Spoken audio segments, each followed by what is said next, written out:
pourquoi on est dur avec les arbitres, surtout dans le foot amateur, parce qu'aujourd'hui, on va pas se cacher, s'il n'y a pas d'arbitre, il n'y a pas de foot. En fait, je sais pas comment un éducateur peut embrouiller un arbitre aujourd'hui. Il prend des insultes, il dit n'importe quoi sur les côtés, il entend les parents, il entend les coachs, et moi je vais arrêter, j'aurais pas pu supporter. Beaucoup doivent quitter les familles, partir loin de chez eux pour aller sur des centres de formation qui sont la plupart du temps en province. On a eu maintenant, depuis quelques années, le Paris FC, et là on a le Red Star, donc c'est une belle avancée pour le football francilien en tout cas. Le problème, c'est que en foot, ça parle tellement vite. Ouais. Il suffit juste qu'il se pointe dans un club, qu'il sorte du vestiaire avec son sac de ballon, on va dire oula, qui est-ce qu'on a ramené? Non, mais lui, il est fiché, on sait très bien. Il est reconnu, reconnu, là, on sait ça. C'est très compliqué. J'ai jamais eu des parents qui me disent je veux que mon fils y réussisse, je veux qu'il perce, je veux qu'il fasse ci, c'est pas les enfants d'Île-de-France. T'as pas les enfants d'Île-de-France, c'est ça. Bonjour à tous et bienvenue sur Unifoot TV pour une nouvelle émission de Kick in the Foot. Comment ça va les gars? Adrien? Ça va très bien. Tu vas bien? Toujours. Beau gosse aujourd'hui, Adrien. Quel BG, aïe, franchement. Mais tu sais que beaucoup de gens me disent que t'es beau gosse, hein. Mais on m'a dit la même chose de toi. T'es timide comme ça. Je te sens pas... Ah, je suis mal à l'aise avec les compliments venant d'hommes. Il est timide. Coucou, le nouveau qui a rejoint l'équipe d'Unifoot TV. Oui, alors très bien, je vais très bien. Je suis très heureux d'être là et de participer à cette émission. Coucou qui travaille dans le football, donc t'es éducateur, c'est ça? Je suis éducateur, c'est ça, voilà. Éducateur dans quel club? On peut le dire, le club, c'est confidentiel? Oui, je suis dans le club de Vauréal, c'est dans le Val d'Oise. D'accord, Coucou que j'ai rencontré, et qu'on a discuté, on a échangé. Exactement. Il m'a dit je peux intervenir dans ton émission gratuitement, j'ai dit c'est super. Et là, il est là. J'ai dit super, là, on y va, on fonce. On y va, donc j'étais donc bienvenue et puis... Merci content que tu pour sois l'accueil également. Alexis. Quel beau gosse, Alexis, c'est incroyable. Alors là, je sais pas ce qui se passe, mais là, je suis entouré que de BG là aujourd'hui, c'est incroyable. Ça va, Alexis? Ça va très bien. Puis Montclair, tout ça. Après, bon, tu fais genre que t'as ramené. Non, tout ça, c'est pour l'émission. Le dossier. Tu vois pas tout ça, c'est pour l'émission. Il a bossé. On a travaillé, on est devenu carré. Ouais, non, c'est vrai. Alexis qui rejoint aussi l'équipe. Donc, Adrien, vous étiez là pour l'émission pour les parents. Exactement. Que tu rejoins l'équipe, donc je suis très content que tu sois là. Puis t'apportes aussi en dehors de l'émission, donc c'est toujours intéressant. Et notre invité du jour.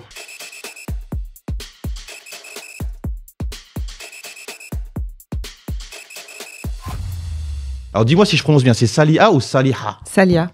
Salia? Salia. Ah, comme ça? Oui, normal. Qui est experte en préparation mentale et en thérapie. Elle accompagne des athlètes de niveau amateur et aussi professionnel. Tout à fait. Donc je suis très content de te recevoir. Pareil, je suis hyper contente. On parle souvent sur le réseau, tout ça, donc je suis super content de te voir en vrai. Ouais. Donc je suis super content. T'as oublié qu'elle a travaillé aussi. Oui, j'ai travaillé. Mais ça, voilà, les filles travaillent toujours. Personne ne va me contredire là-dessus. Au sommaire de l'émission, donc on aura les 5 actus du jour. Donc on va revenir sur les 5 grandes actualités qu'on a sélectionnées. On va revenir là-dessus. Je vais un peu avoir vos avis là-dessus. On va parler de la préparation mentale, donc avec Salia.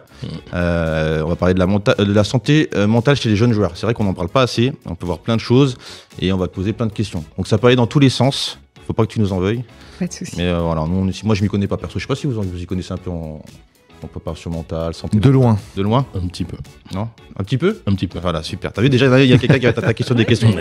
On fera une nouvelle séquence, donc ça s'appellera Zoom sur un championnat. Dans cette séquence, on va mettre un coup de projecteur, donc c'est Coucou qui va gérer ça, oui. Sur un championnat. Donc aujourd'hui, si je me trompe pas, c'est le championnat R1, c'est ça? C'est ça, c'est le championnat régional 1 chez les seniors. Ok, super. Donc on va un petit peu parler de l'Île-de-France, mais également d'autres régions, notamment la région Grand Est. D'accord. Et la Ligue de Méditerranée. D'accord. Ensuite, on finira sur le débat du jour.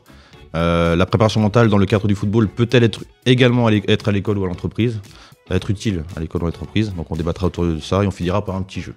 Je sais que vous êtes des grands joueurs, donc voilà. Allez, on commence avec les 5 actus du jour. Donc la première, ce que vous avez vu, c'était la bagarre à Meaux, le dimanche 9 février, dans le cadre de la rencontre entre Damary et Meaux en championnat U20 R2. Donc ça fait déjà un bout de temps que ça s'est arrivé. Il y a eu beaucoup de dégâts matériels. Si vous avez vu les portes cassées, donc tous ceux qui nous regardent, vous allez pouvoir voir les photos. Face à cette situation, les deux clubs ont rapidement condamné, c'est exact. Vous avez pu voir les communiqués. Vous avez vu à la fin, là, ça a beaucoup parlé sur les réseaux. Il y a eu une cagnotte qui a été organisée pour le gardien qui a apporté un coup de couteau et ça a fait beaucoup parler sur le réseau. Donc moi, je veux avoir un peu votre avis, surtout sur la cagnotte, un peu sur les événements en général. Quand vous avez vu cet événement, qu'est-ce que vous avez pensé de cet événement, Adrien? C'est compliqué d'analyser parce que... On peut voir là dans la vidéo le gardien qui apporte un coup de couteau. Voilà. Ouais. Il sort un peu de nulle part, il fait ce qu'il fait, mais apparemment ça vient d'une histoire qui a eu hors terrain, d'un joueur de Meaux qui aurait été reconnu, etc. Et après... Mais quand tu vois cette séquence, quand vous voyez cette séquence, la première chose que vous dites, Salia, quand tu vois cette vidéo, là, tu te dis quoi directement? Tu dis, mais c'est... Moi, je me dis vraiment, c'est aberrant, ultra violent, et je comprends pas que ça puisse exister. En fait, t'es dans le foot. Ouais. À la base, c'est aussi un jeu, même s'il y a de l'enjeu, c'est un jeu. Et il se passe ça. Franchement, moi, les images, je les ai vues, j'ai trouvé ça ultra violent, quoi. Parce que là, quand même, c'est la première fois, bon, on en a vu des vidéos, mais là, quand même, on voit le coup de couteau. Voilà, ça a touché beaucoup de jeunes, ont vu cette vidéo, beaucoup de parents ont vu cette vidéo, donc ça fait aussi beaucoup de peur à des gens. Toi, Coco, quand t'as vu cette vidéo, t'étais choqué, tu trouves ça normal, parce qu'aujourd'hui, il y a beaucoup de violence ou... Alors, choqué, effectivement, parce qu'en fait, je ne comprends pas qu'on puisse se rendre sur un terrain de foot muni d'un couteau dans son sac, parce que ça me paraît pas être l'accessoire nécessaire pour un match de foot. Mais après, c'est surtout, pour moi, le fait de banaliser la violence, et surtout qu'il y ait un manque de réaction, parce que pour moi, à partir du moment où la personne pose cet acte, elle n'a aucune conscience de ce qu'elle peut subir comme sanction. On va pas se mentir, tout le monde a été choqué, tout le monde a été surpris surtout et choqué. Mais après, au-delà de ça, ceux qui travaillent, Cocu, il est souvent sur les terrains. Il y a souvent de ce genre, pas cette agressivité. Il y a de l'agressivité toujours autour du terrain. Ça, jusqu'ici, c'est compliqué de gérer ça. Maintenant, comme il a dit Adrien, ça vient hors football. La personne qui vient avec un couteau, pour moi... C'est-à-dire qu'en fait, il a anticipé. Déjà, il a un bien couteau. sûr. C'est-à-dire que le mec, déjà, il a anticipé. Préméditation. Ouais. Bien sûr, bien sûr. C'est fou, hein. Et ça, pour moi, c'est quelque chose, c'est à bannir. Et il faut savoir qu'en plus, le gardien est éducateur aussi. C'est le gardien des U20, mais en même temps éducateur au club. D'accord, donc ça c'est... Non, l'exemple... Le gardien qui porte le couteau, Ouais. il est éducateur Il au est club. aussi éducateur au club. Donc après, c'est ce qui est dit. Après, moi, j'ai pas eu le gardien au téléphone ou le club au téléphone. On a essayé de contacter le club. Oui. On l'a contacté, ouais. Voilà. Bah, t'as contacté. Oui, ils ont refusé d'expliquer. Nous, on voulait les entendre par rapport à la cagnotte surtout. Parce que pour moi, la cagnotte, elle renvoie un message Bah, ça, oui, on ultra parle de la négatif. cagnotte. Voilà. Qu'est-ce que vous pensez de la cagnotte? Donc le club a mis en place une cagnotte pour aider la famille et le gardien. Donc là, ça a fait beaucoup parler sur les réseaux sociaux. Donc est-ce que vous pensez que cette cagnotte, c'est quelque chose de positif ou plus négatif? Coucou, là, il rigole. Je pense que là, on sort vraiment du cadre normal des choses, en fait. Pourquoi est-ce qu'on irait récompenser quelqu'un qui a posé ses actes en lui offrant la possibilité d'accéder à une certaine somme à la base d'une cagnotte? Ça n'a aucun sens. En fait, il y a deux parties. La chose, c'est que nous, on peut reprocher, enfin certaines personnes, c'est que c'est le club qui a mis ça en place. Que ça soit entre amis, en famille, Exactement. ça, c'est des choses qui peuvent être faites. Après, qu'on n'accepte pas, c'est autre chose. Mais que ça peut être fait. Maintenant, que ça soit le club, et en plus, ça s'est mis sur des réseaux, parce qu'on Bah, nous, on l'a tous vu. C'est Mo qui a mis sur ses réseaux. En plus. Exactement. Donc, c'est le club qui prend parti. Pour ça, non, pour moi, je suis Salia, pas... sur la cagnotte. La cagnotte, elle servait à quoi à la base? C'est pour en fait aider le gardien et la famille. Il y aura les frais d'avocat, les frais de... Ouais, et je trouve ça quand même aussi très particulier comme Coco que ça soit mis en place comme ça, quoi. Ouais. Non, mais après, je peux comprendre que ça soit mis en place, mais le problème, c'est que, donc là, c'est l'agresseur. Oui. On lui fait une cagnotte. C'est ça. Mais on aurait pu faire aussi une cagnotte pour celui qui a été victime. Et c'est ce que ça, j'allais sur ça, demander. je Est-ce qu'il y a eu... Ouais. C'est ça, en fait. Est-ce qu'il y a une Après- cagnotte sur la victime ou pas? Non. Ouais, Pas à notre le connaissance. Pas à notre connaissance. On peut avoir quelqu'un qu'on connaît, un ami, qui commet un acte répréhensible, mais on a de l'affection pour cette personne-là, Ah, parce que sûr. après on connaît pas le contexte vraiment, comment ça s'est passé avant, après, pourquoi il a fait ça. Ça va être déterminé quand il y aura un jugement, et on peut comprendre que même quand on a quelqu'un à qui on tient, un ami qui fait quelque chose de répréhensible, Oui. on veuille l'aider et l'accompagner. Ça, en fait, c'est tout. J'ai pas de problème avec ça. Mais ça doit être à titre personnel, que les gens de mots qui le connaissent veuillent l'aider, etc. Qu'ils fassent leur truc entre eux, ils se partagent la cagnotte sur WhatsApp, mais que le club communique là-dessus. Quel est le message qu'on envoie? Faites des dingueries, on va être là derrière vous? Non, ça, c'est pas possible. En fait, il n'y a pas de valeur là derrière. Est-ce qu'un club... Tu sais, regardez Marseille, quand Patrice Evra, il a été un peu véhémenté Oui. par un supporter, il met un high kick. Et ils ont viré Evra. Tu vois ce que je veux dire? C'est ça. Et on parle d'un fait, entre guillemets, moins grave. Aucun club, je pense, en national, professionnel, Tu penses qu'ils ont mal communiqué le club sur cette affaire-là? c'est une erreur de com. C'est pas mal communiqué. Pour moi, c'est une erreur. Est-ce que vous pensez? Alors moi, ce qui est triste, c'est que quand on a contacté le club, donc ils ont dit directement, ils nous ont envoyé un message, voilà, on veut pas parler de ce sujet-là. Le truc, c'était pas de parler de l'histoire juste pour parler de l'histoire et dire voilà, c'est mauvais. C'est qu'en fait, on aurait voulu savoir comment ils ont géré cette situation, parce que ça peut arriver aussi à n'importe qui. Ça peut arriver à n'importe quel club, n'importe quel éducateur, n'importe quel enfant, tout ça. Et on aurait pu se servir de cette affaire. Pour travailler autour de ça, comment on prépare un avant-match, voilà, quand c'est chaud, comment on gère, comment on met la sécurité en place. Et en fait, Bah ils ont pas voulu répondre du tout. Alors je peux comprendre, de toute façon on est un petit média aussi, on n'est pas encore professionnel et tout, mais ça aurait été bien que nous on puisse s'inspirer un peu de cette histoire-là, qui est triste, et puis qu'on puisse évoluer par la suite dans nos clubs à nous. Et le problème c'est qu'ils bottent en touche. Donc, non mais c'est contradictoire parce qu'ils ont fait un communiqué pour dire tout ce qui s'est passé, ça a dépassé le cadre du football et tout ça, mais derrière faire la cagnotte, c'est contradictoire avec de faire un communiqué contre. C'est ça en fait. Après, est-ce que vous trouvez que les instances ont fait leur taf aussi là-dessus? Est-ce qu'on n'est pas trop gentil dans ces histoires-là aussi? Je pense que les sanctions doivent être graduées, bien évidemment. Quand on arrive à ces extrémités, le fait déjà de pouvoir communiquer à la cagnotte sur le gardien, c'est un choix, à mon sens, délibéré d'aller chercher la provocation. À ce moment-là, on ne peut pas laisser la cagnotte rester en ligne et publier, que ce soit accessible à tout le monde. Je pense qu'à ce moment-là, on peut déjà tout de suite mettre un stop à ce niveau-là. Mais derrière, aussi refuser de communiquer parce qu'Unifoot leur demande leur avis, je pense que c'est une manière de communiquer. Refuser de communiquer est une manière de communiquer. Pour la simple et bonne raison que on ne veut pas communiquer. En fait, on n'a pas conscience. On est venu après, parce que ça date de quoi, 2 mois. Oui, voilà, peut-être qu'ils en ont marre en fait aussi de. Oui, c'est normal. Ouais, peut-être aussi. Hein, alors, je peux comprendre, mais à partir du moment où on vous offre une tribune d'expliquer et surtout d'amener de la pédagogie derrière, parce que ça peut arriver. Le club de foot a un rôle social.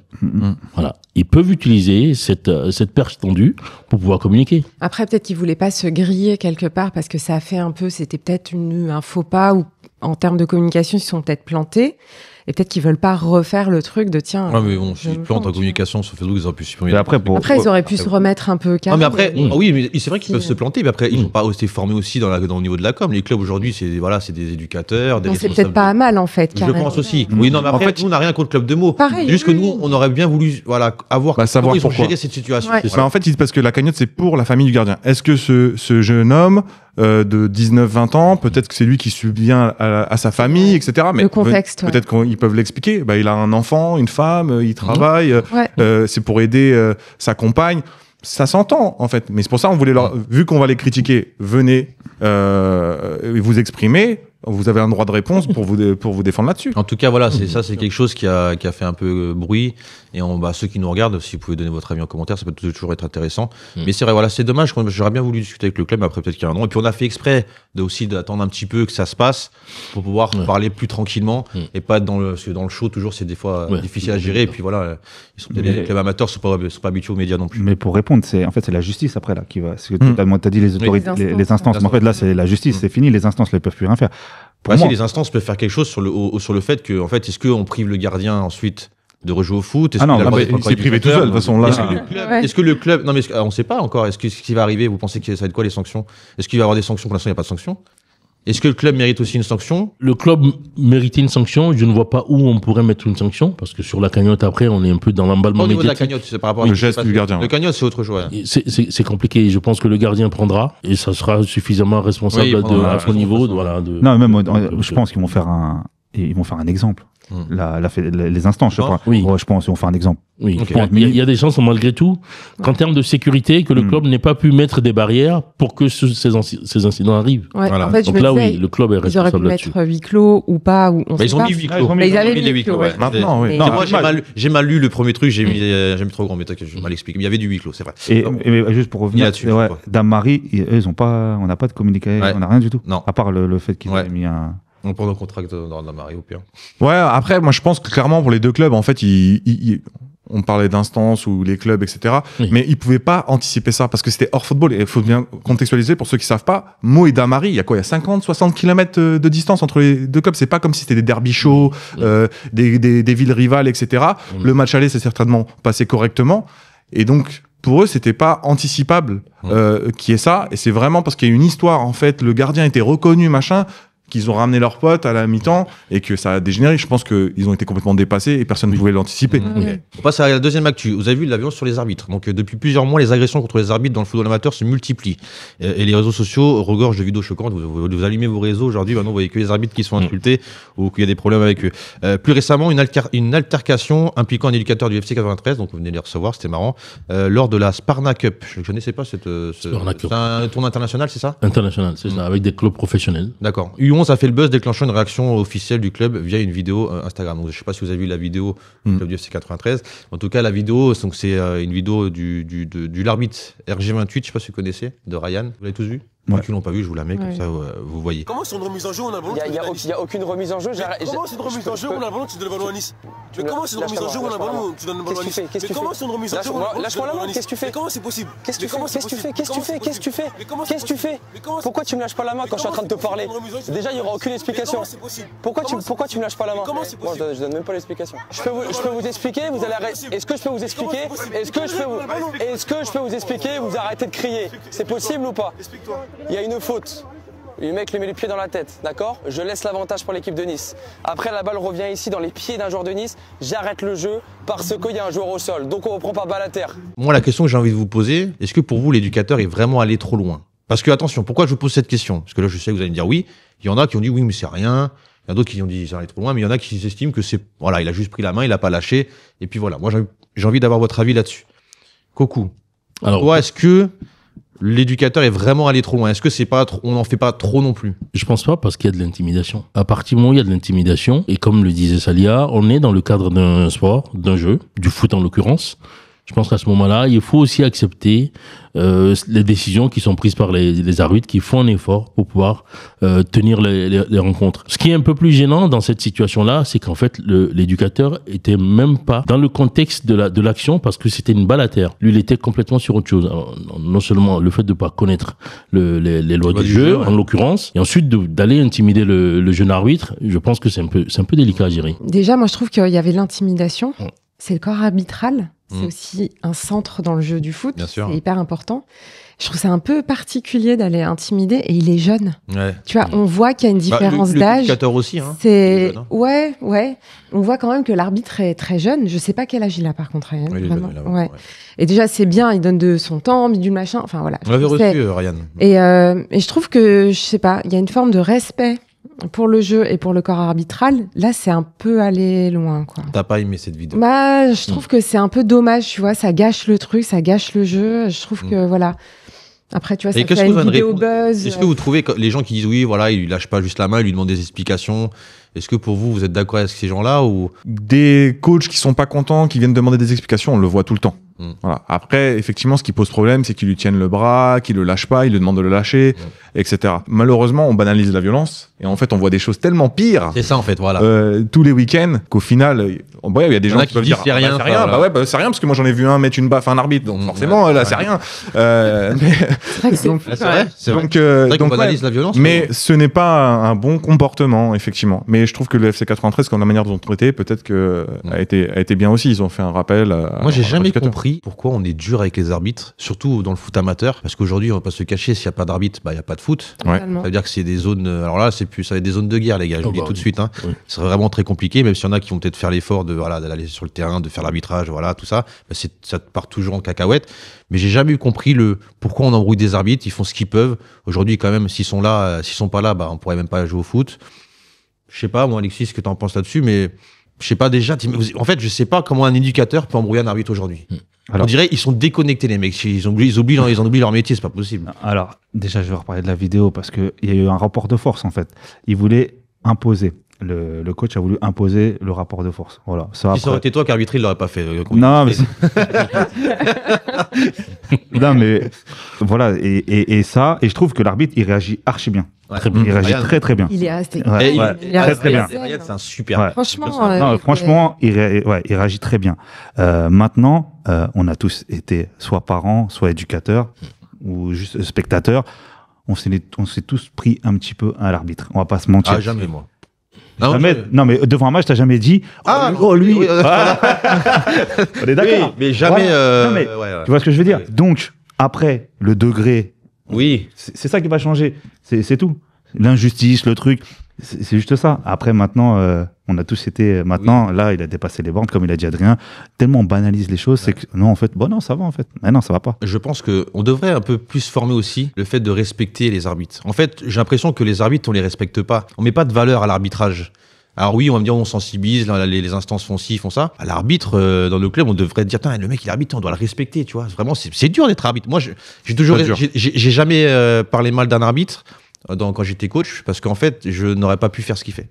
Parce qu'il prend des insultes, on dit n'importe quoi sur les côtés, il entend les parents, il entend les coachs, et moi je vais arrêter, j'aurais pas pu supporter. Donc j'ai dit, moi je suis pas critiquer alors que moi je sais pas faire. Les instances maintenant c'est du pénal. Si tu touches un arbitre, c'est du pénal. Oui, c'est vrai que ça va loin. Donc maintenant ils ont été quand même protégés par rapport à ça. Tellement il y a eu des faits. Et le FC 93 qui a fait une vidéo, donc une belle vidéo quand même. Donc ils étaient obligés de réagir de toute façon parce que ça faisait le buzz. Vous avez vu la vidéo? Oui. Vous en pensez quoi de la vidéo, Coco? Je pense que le club prend ses responsabilités. Pourquoi? Parce qu'en fait, sur la tenue de l'éducateur, on voit l'écusson du club. Donc, bien évidemment, ça met en jeu automatiquement il était venu juste avant l'intégrité, la probité de ce club qui a très bien réagi à travers une vidéo. Et à mon sens, ils l'ont fait aussi en interne pour remettre un peu les choses dans l'ordre, parce que c'est le nom du club qui est un peu mis en... Est-ce que, moi, c'est une vraie question que je vais vous poser. Est-ce que ces débordements sur les arbitres peuvent remettre en avant le fait de sonoriser les arbitres? Là, si c'était pas, il n'y aurait pas le micro, on n'aurait pas entendu ce qui se dit. Et donc là, ça permet aussi de pouvoir régler la situation et puis pouvoir ensuite... Alors déjà, par rapport à ce tournoi-là, ils avaient fait exprès. Ils avaient un partenariat avec. D'accord. Ils avaient un partenariat pour ce tournoi-là, micro et tout ça. Et voilà. Et donc c'était justement pour démontrer, pour éviter tout ça. D'accord, ok. Comme par hasard. Et donc ça veut dire que les éducateurs savaient qu'en plus c'était. Bien sûr. D'accord. Bien sûr, parce que ça a été un autre arbitre qui avait expliqué justement que tous les arbitres allaient être équipés, outillés de tout ça. La personne, quand elle est en train de réagir, elle oublie, elle s'en fiche qu'il y a un micro. Et là, c'est un peu ce qui s'est passé, j'ai l'impression. C'est que, et du coup, c'est super parce qu'on voit Ryan qui reste hyper calme, qui continue à le vous voyez, qui continue à lui dire, je veux vous expliquer, laissez-moi vous expliquer, est-ce que je peux vous expliquer? Il me semble qu'il dit ça. C'est ça. Et je trouve ça fou, mais je pense que dans l'émotion, l'éducateur, il a totalement. En fait, il a fait ça à la mauvaise personne parce qu'il est vraiment suivi Ryan en plus. Ouais, et puis il a zappé. Et tu vois, comme quoi on peut dégoupiller sans s'en rendre compte aussi. Même si tu sais qu'il y a... Après, moi, je trouve que les micros, c'est peut-être pas mal, mais... Alors, je ne sais pas si on peut vraiment parler d'émotion. Parce que pour moi, ce genre de comportement, moi, je le vois un peu tous les week-ends sur les terrains. Quand tu arrives à ça, ça veut dire que tu t'es coutumier du fait. Parce que tu sais pas gérer ton émotion. Oui, tu es coutumier du fait, ça doit arriver certainement. Alors, pas toujours sur les arbitres, mais ça peut être, du coup, prendre en grippe l'éducateur adverse parce qu'il tarde à faire un changement, ou alors prendre en grippe le club où on est arrivé parce que le vestiaire est un peu sale, etc. En fait, il y a énormément de choses et moi, j'aimerais en fait élargir ce champ-là de la violence. Alors, c'est vrai que là, on est dans la situation avec Ryan du cas de l'arbitre, mais il y a aussi ce genre de violence-là avec d'autres éducateurs. Un parent qui vient voir un éducateur. Alors oui, après, critiquer oui, comme il le dit, ça nous arrive tous, qu'une phrase, un mot nous échappe. Voilà. Quand on est dans un rapport de force avec de l'intimidation, pour moi, on a passé un grade. Ouais. Mais sonoriser, Coco, est-ce que pour toi, c'est quelque chose qu'on peut mettre en place, est-ce que ça peut aider par la suite? Est-ce que tu trouves que c'est bien? C'est une bonne question parce que il faut trouver des solutions à ces situations. Mais moi, je connais des situations où l'arbitre, en allant chercher sa voiture, s'est fait agresser. Là, il n'est pas sonorisé. Qu'est-ce qu'on fait dans ces cas-là? Puis est-ce que ça va empêcher qu'un éducateur vienne embêter un arbitre, même sur le terrain, en dehors du terrain? Je suis pas sûre. Alors, ça peut mettre de la... Ça peut empêcher quand ils sont... quand on communique là-dessus et que tout le monde sait qu'on est filmé et écouté. Par contre, dans les angles morts, qu'est-ce qu'on fait? Et parce qu'il y en a, les angles morts, il y en a énormément. Oui. Sur un terrain, quand l'arbitre arrive, on dit oula, celui-là on le connaît. Après, t'as raison, mais en général, c'est quand même beaucoup sur le terrain ce qui se passe les choses. Bien sûr, après, oui, dans les angles morts, mais après, on va pas pouvoir non plus tout gérer. Mais déjà que si sur nos terrains, on arrive déjà à véhiculer une bonne image du football déjà et des bonnes valeurs, déjà, on aura fait ça sera un grand combat. Donc, est-ce que sonoriser, est-ce que ça peut aider à ça, toi, Adrien? Toi, t'y crois pas, toi, Adrien? C'est pas ça. C'est pas que j'y crois pas. C'est qu'au niveau amateur, le mettre en place, on fait comment? Oh, c'est pas compliqué. Ouais, mais ça demande des moyens. Oui, c'est un peu. Après, le mettre en place sur le monde professionnel, ça c'est faisable parce que comme on dit c'est beau, il y a beaucoup de mimétisme et souvent les arbitres de Ligue 1 on les critique en disant qu'ils sont fermés, très autoritaires, ils veulent pas s'expliquer, ce qui peut créer des tensions. Et comme par hasard, quand on a fait le test avec des micros, là ça communique un peu plus, ça explique un peu plus. Peut-être que si on sonorise les arbitres de Ligue 1, Ligue 2, etc., diffuser à la télé, tout le monde va regarder et qu'il y a plus d'explications, qu'il y a plus de pédagogie, que ça calme les esprits, peut-être que par mimétisme, nous, au niveau amateur, on va avoir le reflet peut-être à l'identique. Après, je suis peut-être un peu utopiste parce que moi, de toute façon, globalement, moi, je suis quelqu'un qui aime bien chambrer. Dans les tribunes, machin, je chambre. C'est un petit filou, toi. Non, mais pour moi, c'est folklorique, mais aujourd'hui, on est dans une société où les gens, en fait, ils acceptent plus ça. Et ça fait dégénérer. Le chambrage, ouais, le chambrage, peu importe. Parce qu'il y en a qui utilisent l'étiquette du chambrage aussi pour faire, voilà. Non, mais tu vois, dès qu'il va, tu vas voilà, pour moi, ça fait partie un peu du sport, etc. Des fois. Mais maintenant, en fait, tu peux plus parce que ça fait dégoupiller les gens. En vrai. C'est les gens ont tendance à moins se laisser faire, à répondre plus, je trouve. Tu trouves? Je trouve, même dans la vie de tous les jours. C'est vrai que ça va être un budget. C'est un budget qui peut être intéressant aussi à mettre en place, qu'on dépense tellement aussi de l'argent pour rien. Je pense que ça peut être une bonne chose et je pense que techniquement, c'est aussi possible de le faire. Moi, j'ai vu des arbitres en ligue arriver, par exemple, quand le drapeau avec le bip est sorti. Donc, je pense qu'on peut au moins au niveau ligue équiper des arbitres. De toute façon, il y a un problème, donc il faut trouver une solution et ça crée des problèmes. Alors aujourd'hui, je sais pas si pour vous c'est comme ça, mais en tout cas sur les terrains où je vais, et on a été au C93 avec les jeunes, là, les U15, presque 80% des matchs ils sont filmés maintenant. Tout le monde a la VO. Donc déjà maintenant, ça peut déjà aider. Si tout le monde met la VO, je pense que déjà, ça sera déjà un pas en avant. Ouais, la VO, il y en a plein qui mettent la VO en plus. Mais il n'y a pas trop le son. Si on entend, les parents, je te dis, tu les entends. On entend tout le monde. Je te le dis. Après, il faudrait aussi, après au niveau, quand il y a un problème, il faudra envoyer les choses pour que ça soit. Non, mais ça peut être un élément de progrès. Exactement. On fait le bureau, qui règle, envoyez-nous les vidéos, puis dites 3 points, on peut faire. T'es chaud ou pas? Absolument, oui. On peut le faire. On crée une commission et. On crée la commission. Non, mais en fait, les arbitres, la menace de faire grève. Moi, je vais vous dire la vérité. Je vais abuser dans ce que je veux dire. Faites grève, faut qu'ils fassent grève. Comme ça, on va se rendre compte vraiment de l'importance de l'arbitrage. Mais il n'y a pas de match. C'est pas grave. L'impact, là, va être ça. Comme ça, au moins, on verra que sans arbitre, on pourra pas faire de match. Parce qu'aujourd'hui, on respecte pas les arbitres. Donc faites grève. Là, vous menacez, mais faites-le, il faut le faire. À mon sens, il faut simplement que les instances prennent leurs responsabilités. Quand c'est arrivé avec Fonseca, on lui a mis une sanction exemplaire, qui est le coach de l'Olympique Lyonnais. Et je pense que ça calme tout le monde. Ce genre de sanction peut effectivement remettre très vite un club au calme si jamais ça arrive. C'est quoi la sanction qu'il faudrait mettre? Mais pour moi, une sanction aussi longue sur la durée et qui peut en plus être applicable sur la scène européenne, là je parle du club professionnel, si on le met sur un joueur amateur ou un club amateur, je pense que ça fera là, sur un tournoi, comment tu veux sanctionner? Mais il y a un club qui a été identifié. D'accord. Mais il n'y a rien d'officiel. Oui. Ouais, mais c'est pas. Voilà, c'est un tournoi, ça reste. Oui, mais c'est un tournoi avec un arbitre officiel. Oh, mais tu peux avoir le cas sur un match officiel. Oui, aussi. Au niveau du tournoi, c'est simple. Il est là, on voit la vidéo. De toute façon, là, il y a la vidéo. Donc, à partir du moment où il y a des parties qui sont définies et identifiées, la sanction peut s'appliquer. Donc, c'est quoi la sanction? Donc, on le sanctionne. On le suspend. Il est derrière la main courante. C'est juste ça, en fait.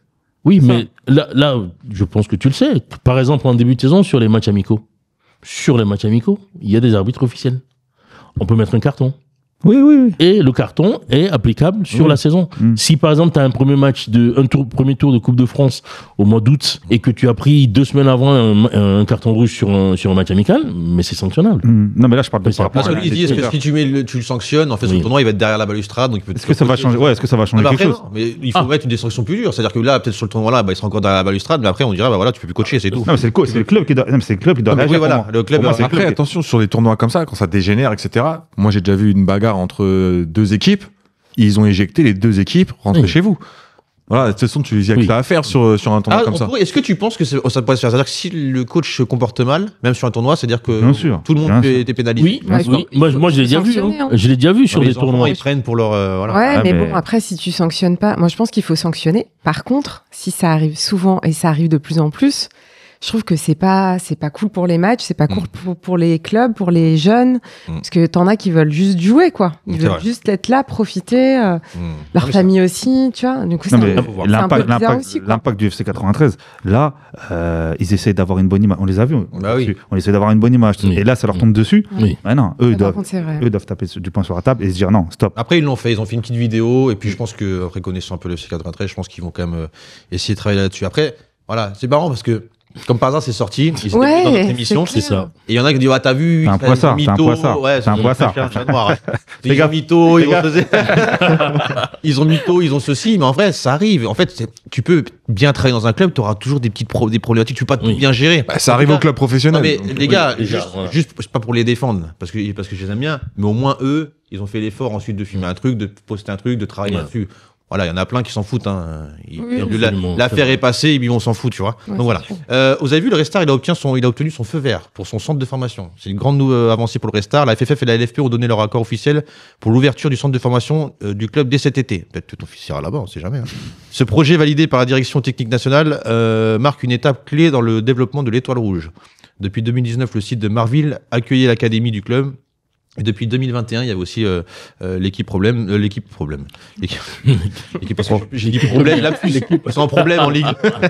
Depuis 2021, l'équipe professionnelle, avec des installations modernes, donc il y a pelouse synthétique, pelouse hybride et pleine des gardiens. Voilà, tout est désormais prêt pour accueillir les futurs talents du club dès juillet. Pour vous, est-ce que c'est une bonne chose pour le 93 ? Pour le 93 de l'Île-de-France, il y a des gamins qui vont pouvoir rester dans la région, parce que malheureusement, beaucoup doivent quitter les familles, partir loin de chez eux pour aller sur des centres de formation qui sont la plupart du temps en province. On n'avait que le PSG, on a eu maintenant depuis quelques années le Paris FC, et là on a le Red Star, donc c'est une belle avancée pour le football francilien en tout cas. Pour moi, la masse de joueurs qu'il y a sur l'Île-de-France a besoin de ces structures-là pour pouvoir, comme il dit, rester dans la région. Et je pense qu'en fait que les retombées de la multiplication des centres de formation ne seront que bénéfiques pour tous les autres clubs en fait de la région. On va pas rester longtemps dessus parce que voilà, le Red Star on les aime bien. En plus moi je suis un joueur du Red Star. Moi c'est mon club préféré, le Red Star. Voilà, L'étoile rouge. Toi aussi? Moi, j'ai les parents de Saint-Ouen, donc c'est affectif. C'est le premier club qui m'a accueilli sur Paris et je suis super content pour eux et j'espère que ça va bien se passer pour eux. Voilà, c'était juste pour mettre en avant le fait de ça. Ils font les choses bien en plus. C'est un club qui a envie, qui met en place des choses, qui fait des partenariats superbes avec des petits clubs. Du coup, ça va aussi rayonner. Ils aident aussi, voilà, les petits jeunes et tout. Franchement, le seul truc qu'ils n'ont pas fait de bien, c'est pas de m'avoir pris en tant qu'éducateur. Mais bon, ça pas arrivé. J'ai pas le même avis. Les gars, on est obligé de parler. Vous avez vu? C'est toujours voilà, ça fait toujours débat, mais chaque année on en parle. C'est les jeunes du Ramadan dans le football, un débat sans fin. Alors là, les gars, à tout instant, si je peux faire une pause, là, moi je fais le Ramadan, là, on peut siffler, là, moi ça me dérange pas ici, on fait ce que veut. On respecte les religions de chacun ici. De chacun. Tu pourras faire une coupure pub, encaisser. Chaque année, le mois du Ramadan fait débat dans le monde du football, notamment en raison des pauses en cours des matchs, pour permettre aux joueurs pratiquants de rompre le jeûne. Plus récemment, un nouvel épisode a alimenté les discussions lors de la rencontre Angers-Monaco. Le joueur Abdelli s'est blessé en début de match. Profitant de cet arrêt de jeu, certains joueurs concernés en ont profité pour rompre le jeûne, déclenchant de vives réactions médiatiques. Sur CNews, Pascal Pro est même allé jusqu'à accuser Abdelli d'avoir simulé une blessure pour permettre cette coupure. Alors après, ensuite, il est allé en sélection algérienne, qui a démenti les propos de Pascal Pro parce qu'en fait, il était vraiment blessé. Le staff médical a analysé sa blessure, il était vraiment blessé. Moi, c'est normal, on est obligé d'en parler. La pratique du jeûne et le football est-elle compatible en France? Oui, déjà, c'est compatible. Je vois pas en quoi. Attends, pour toi, c'est oui. Oui. Pour moi, c'est oui aussi. Oui. Pour moi, oui. Oui, mais pas en France. Les gars, mais pas dit non. T'as vu, c'est filmé. Je vais dans la sauce. Non, oui. Allez-y. Donc, tout le monde est d'accord. Donc c'est compatible.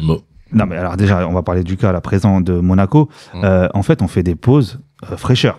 Quand il fait trop chaud, on fait des pauses fraîcheur à la mi-temps de la mi-temps. Donc pourquoi on ferait pas une pause, ça dure 5 minutes, ils prennent un petit truc à manger et voilà, c'est tout. Ça je comprends pas en fait, j'arrive pas pourquoi il y a un débat là-dessus. Moi j'ai l'impression que c'est un faux sujet, que juste en fait ça revient tous les ans, tu comprends pas pourquoi, c'est repris par CNews. Bon après chacun pense ce qu'il veut de CNews, mais bon, je trouve que c'est un vrai non-sujet. Enfin on peut juste, on peut passer aussi à autre chose quoi. En fait, t'as des joueurs qui ont différentes nationalités, religions. On peut comprendre aussi des gens qui disent ouais mais pourquoi on fait une pause parce que pour la religion est-ce qu'il faut respecter tout le monde, on respecte les religieux mais il faut aussi respecter ceux qui sont pas religieux. Totalement.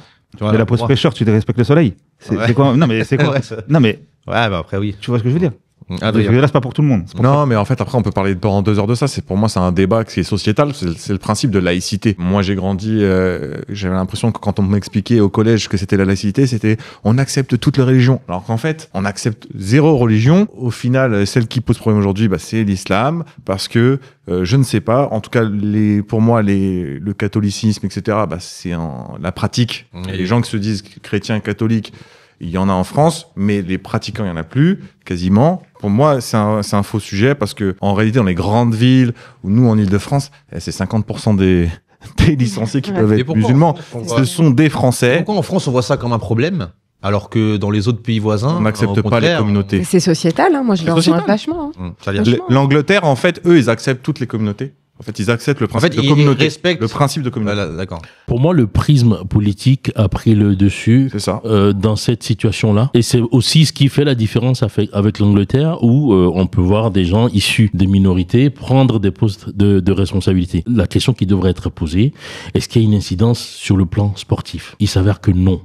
Donc le débat ne devrait même pas être posé à partir du moment où, comme il disait, il s'arrive de faire des pauses fraîcheur quand le temps est très lourd et que l'humidité est très élevée. Ça arrive par exemple au basket qu'on fasse des temps morts. On peut mettre ces situations-là simplement pour permettre à quelqu'un d'avaler une date. Ça ne dérange personne. Mais t'as l'impression qu'il y a un repas qui est servi. Ouais, alors qu'en fait, on parle d'un verre de lait, d'un verre d'eau. Juste ça. Moi, je ramène ma glacière et tout. J'ai un couscous et tout avec mais tu vois le nombre de joueurs qui arrivent, qui rentrent sur un terrain, qui font un signe de croix, on leur dit rien. Totalement. C'est vrai. Et puis ça nous dérange pas en plus qu'ils peuvent faire leur signe. Moi, je peux avoir un juif. Ça peut être un rituel, un truc. Non, mais en fait, je trouve que moi, quand je vois ça. Après, bon, voilà, on a chacun sa religion, mais en fait, c'est tellement beau, en fait, parce que on respecte la diversité de chacun. C'est des valeurs que le foot, en fait, on se complique la vie en interdisant, alors qu'en acceptant, et en plus, il y a la plupart des joueurs de foot licenciés à la fédération, la moitié sont musulmans. Donc si on les rejette, on fait quoi? En fait, on se crée des problèmes. Les jeunes, ils sont pas bêtes. Ils viennent nous en parler. Moi, quand je suis éducateur, j'étais éducateur l'année dernière, il y a un mec qui me dit, mais pourquoi, quand c'est le ramadan, l'islam et tout, c'était des petits jeunes, il dit, mais ils aiment pas, ils font des communiqués, nanani, ils te posent des questions. Et même toi, tu sais pas quoi répondre parce qu'ils sont trop jeunes aussi. Voilà, des fois on peut parler des discussions. Tu te dis ouais, mais tu passes à un autre truc rapidement. Je sais même pas quoi répondre. Avec les jeunes aujourd'hui, il y en a qui se posent des questions. Vous aurez répondu quoi? Un jeune qui vient vous voir, il dit ouais, mais pourquoi on un peu pas coupé hein? Demande à tes parents. Demande à Adrien. Demande à la FFF plutôt, tu vois. Non, mais je trouve ça dommage. Après, dans le monde amateur, on le fait. Ah, mais il y en a qui ne veulent pas. Hein. Entre éducateurs, sur un match. Ah oui, sur un match. Non, je pense que c'est bon. Non, un match amateur, j'ai pas vu. Au niveau amateur, on le fait. Moi, ça m'est arrivé, par exemple, sur une préparation estivale, que ça tombe pile sur le ramadan. Au lieu de mettre une grosse prépa physique, on essayait d'alléger pour travailler sur d'autres filières. J'ai sorti le barbecue. Non, mais on s'adapte. Bien sûr, on s'adapte. Tu vas le faire dans cette situation-là. Mais dans un match officiel avec délégué, tout ça, tu vas voir que tu vas pas pouvoir le faire. Dans le monde amateur. Mais dans le foot féminin, regarde, il y a des filles qui jouent toute la saison. Elles portent du voile, etc. T'arrives en finale de départementale ou avec les officiels, etc. Oh non, elles peuvent pas jouer. Mais elles ont joué toute la saison comme ça. Ouais, non, mais ça, c'était autre chose. C'était l'année dernière, ça, je me rappelle. Mais par rapport aux jeunes, tu peux mettre n'importe quel délégué. Si les deux coachs ils sont en accord avec l'arbitre, oui. Il y a une demande de représentants. Mais si tu mets quelqu'un de la direction de la Fédération française de football, il va dire non. Sur ce match-là, ils ont demandé aux représentants, il me semble, et ils ont donné le feu vert. On est obligé d'en parler parce que c'est la même chose tous les ans. On s'en fout. Coupez si vous voulez couper. Voilà, c'est des moments, faut pas non plus. Mais de toute façon, les médias, ils se servent de ça aussi pour faire du buzz. Donc, faut qu'ils fassent de l'audience et fassent rentrer des pépettes. Donc, le ramadan et les sujets-là, ça sert toujours. Et c'est pour ça que je l'ai pris également. Mais je fais pas pépette. Moi, c'est un sujet qui m'intéresse et j'ai vraiment envie d'avoir fini là-dessus. C'est le FC 93, toujours encore eux, on va parler. Annule l'arrivée de Youssef Chibi et nomme Walid Achour à la tête de l'équipe Fagnon. Donc une décision controversée fait écho dans le monde du football amateur. Le FC 93 a décidé d'annuler le recrutement de Youssef Chibi, l'entraîneur précédent condamné pour avoir filmé des femmes à leurs insus. Donc c'était dans leur appart. Alors je sais plus, on en avait déjà parlé dans l'émission, on avait fait une petite vidéo là-dessus. Oui. Le 11 mai, après avoir dirigé une séance d'entraînement la veille, Chibi a vu son arrivée remise en cause en raison du malaise au sein du club. En mars 2023, il a été condamné à 8 mois de prison avec sursis, ce qui a provoqué des interrogations sur son éthique et son honorabilité pour exercer en tant qu'entraîneur. Face à cette situation délicate, le FC 93 donc a enlevé Chibi en tant qu'entraîneur et a nommé Walid Achour. Est-ce que vous comprenez la décision du FC 93 ? Totalement. Tu comprends, Salia ? À partir du moment où il y a des choses comme ça qui se passent, donc tu filmes une femme ou un jeune ou un petit dans un vestiaire qui se douche, je sais pas quoi. C'était très loin là, c'était dans son appart. Ouais. Après il y avait un contexte. Ouais. Mais du coup, je trouve que ces actes-là, pour moi, c'est niette, quoi. Ça devrait pas se passer et je trouve qu'ils ont bien fait de pas le... D'accord. Alors, ok. Adrien. C'est compliqué. Faut dire la vérité, hein. Moralement, ouais, tu veux pas que cette personne rentre dans ton club, etc. Maintenant, jusqu'à quand on va condamner une personne qui a fait sa peine, on va dire, entre guillemets, qui doit plus rien à la société, s'il a été suivi, etc. On le met au pugilat jusqu'à la fin de sa vie, alors que, voilà. Après, je comprends que ça soit compliqué. Son discours, c'est pas le seul. Coucou, t'es d'accord avec ce que dit Adrien? Justement, je suis nuancé par rapport à ce qu'il dit. Il y a une sanction, on met 8 mois avec sursis. Ça vient du pénal. Nous n'allons pas nous substituer aux juges qui ont pris cette décision. Il se fait malheureusement que, pour nous, éducateurs, il y a une sorte d'éthique à garder. Et surtout, c'est qu'à ce niveau-là, un éducateur ou un entraîneur diplômé a ce qu'on appelle une carte professionnelle. Et logiquement, sa carte professionnelle saute à partir du moment où il y a des faits comme ceux-là qui se sont avérés, dont il est reconnu coupable. Donc pour moi, à quel moment le FC 93 passe outre justement la carte professionnelle qui donne quitus éthique pour aller le récupérer. C'est dommage parce que pour moi, c'est un très bon éducateur. Très bon entraîneur, ouais. Comme il dit, il a purgé, entre guillemets, sa peine. Mais malheureusement, c'est vrai qu'on ne peut pas lui donner encore la possibilité d'entraîner. Parce que le FC 93 pense comme vous, en fait, en réalité, parce que sinon, ils l'ont pris dès au début. Bien sûr. Mais ils n'ont pas dit que c'était un bad buzz aussi à un moment donné. Il n'y avait pas un truc comme ça où ils disaient que c'était juste, que ça avait été dit. Non, j'ai vu un article, pour savoir pareil, il y en a plein qui ont, il avait raison, parce que dans plein de sports, il y en a qui ont purgé leur peine. Ensuite, ils sont retournés, on peut voir en rugby, en plein de trucs. J'ai pas envie c'est pas bien peut-être ce que je vais dire, mais le problème c'est que ça touche à du sexuel. Oui. Ouais. Et pour moi, je suis un peu pour que des entraîneurs ou des éducateurs qui ont eu des problèmes avec ce côté-là ne puissent plus exercer, même s'ils ont purgé leur peine, dans le milieu du sport en général. Peut-être qu'il va recommencer le mec. Peut-être qu'il a fait avec des gamins, vous savez pas. Peut-être qu'il va le faire dans des vestiaires avec des petits. En tant que président, en tant que responsable dans un club, je sais pas si je prendrais le risque. Alors après, des moments, on est tellement pris par le résultat et par les projets sportifs qu'on a dans nos clubs qu'on se dit, on fait abstraction de ça et puis on prend la compétence du mec et puis voilà. Moi, je suis arrivé, j'aurais été le FC93, ça aurait même pas été, je l'aurais même pas pris. Ça, c'était impossible de penser à son nom. Non. Surtout qu'on connaît le 93. Vous avez vu un peu déjà quand ça a été annoncé sur les réseaux sociaux, tout le monde qui a parlé autour de ce sujet-là. C'est pas pour rien qu'ils l'ont enlevé, hein. Ne vous inquiétez pas. Mais quand ça touche, voilà. Ah, mais donc, eux, ils ont pris ça touche à des femmes et à des enfants. Après, on sait pas, il a pas fait pour les enfants, on a pas du truc. Mais là, ça touche quand même à des femmes. Ouais.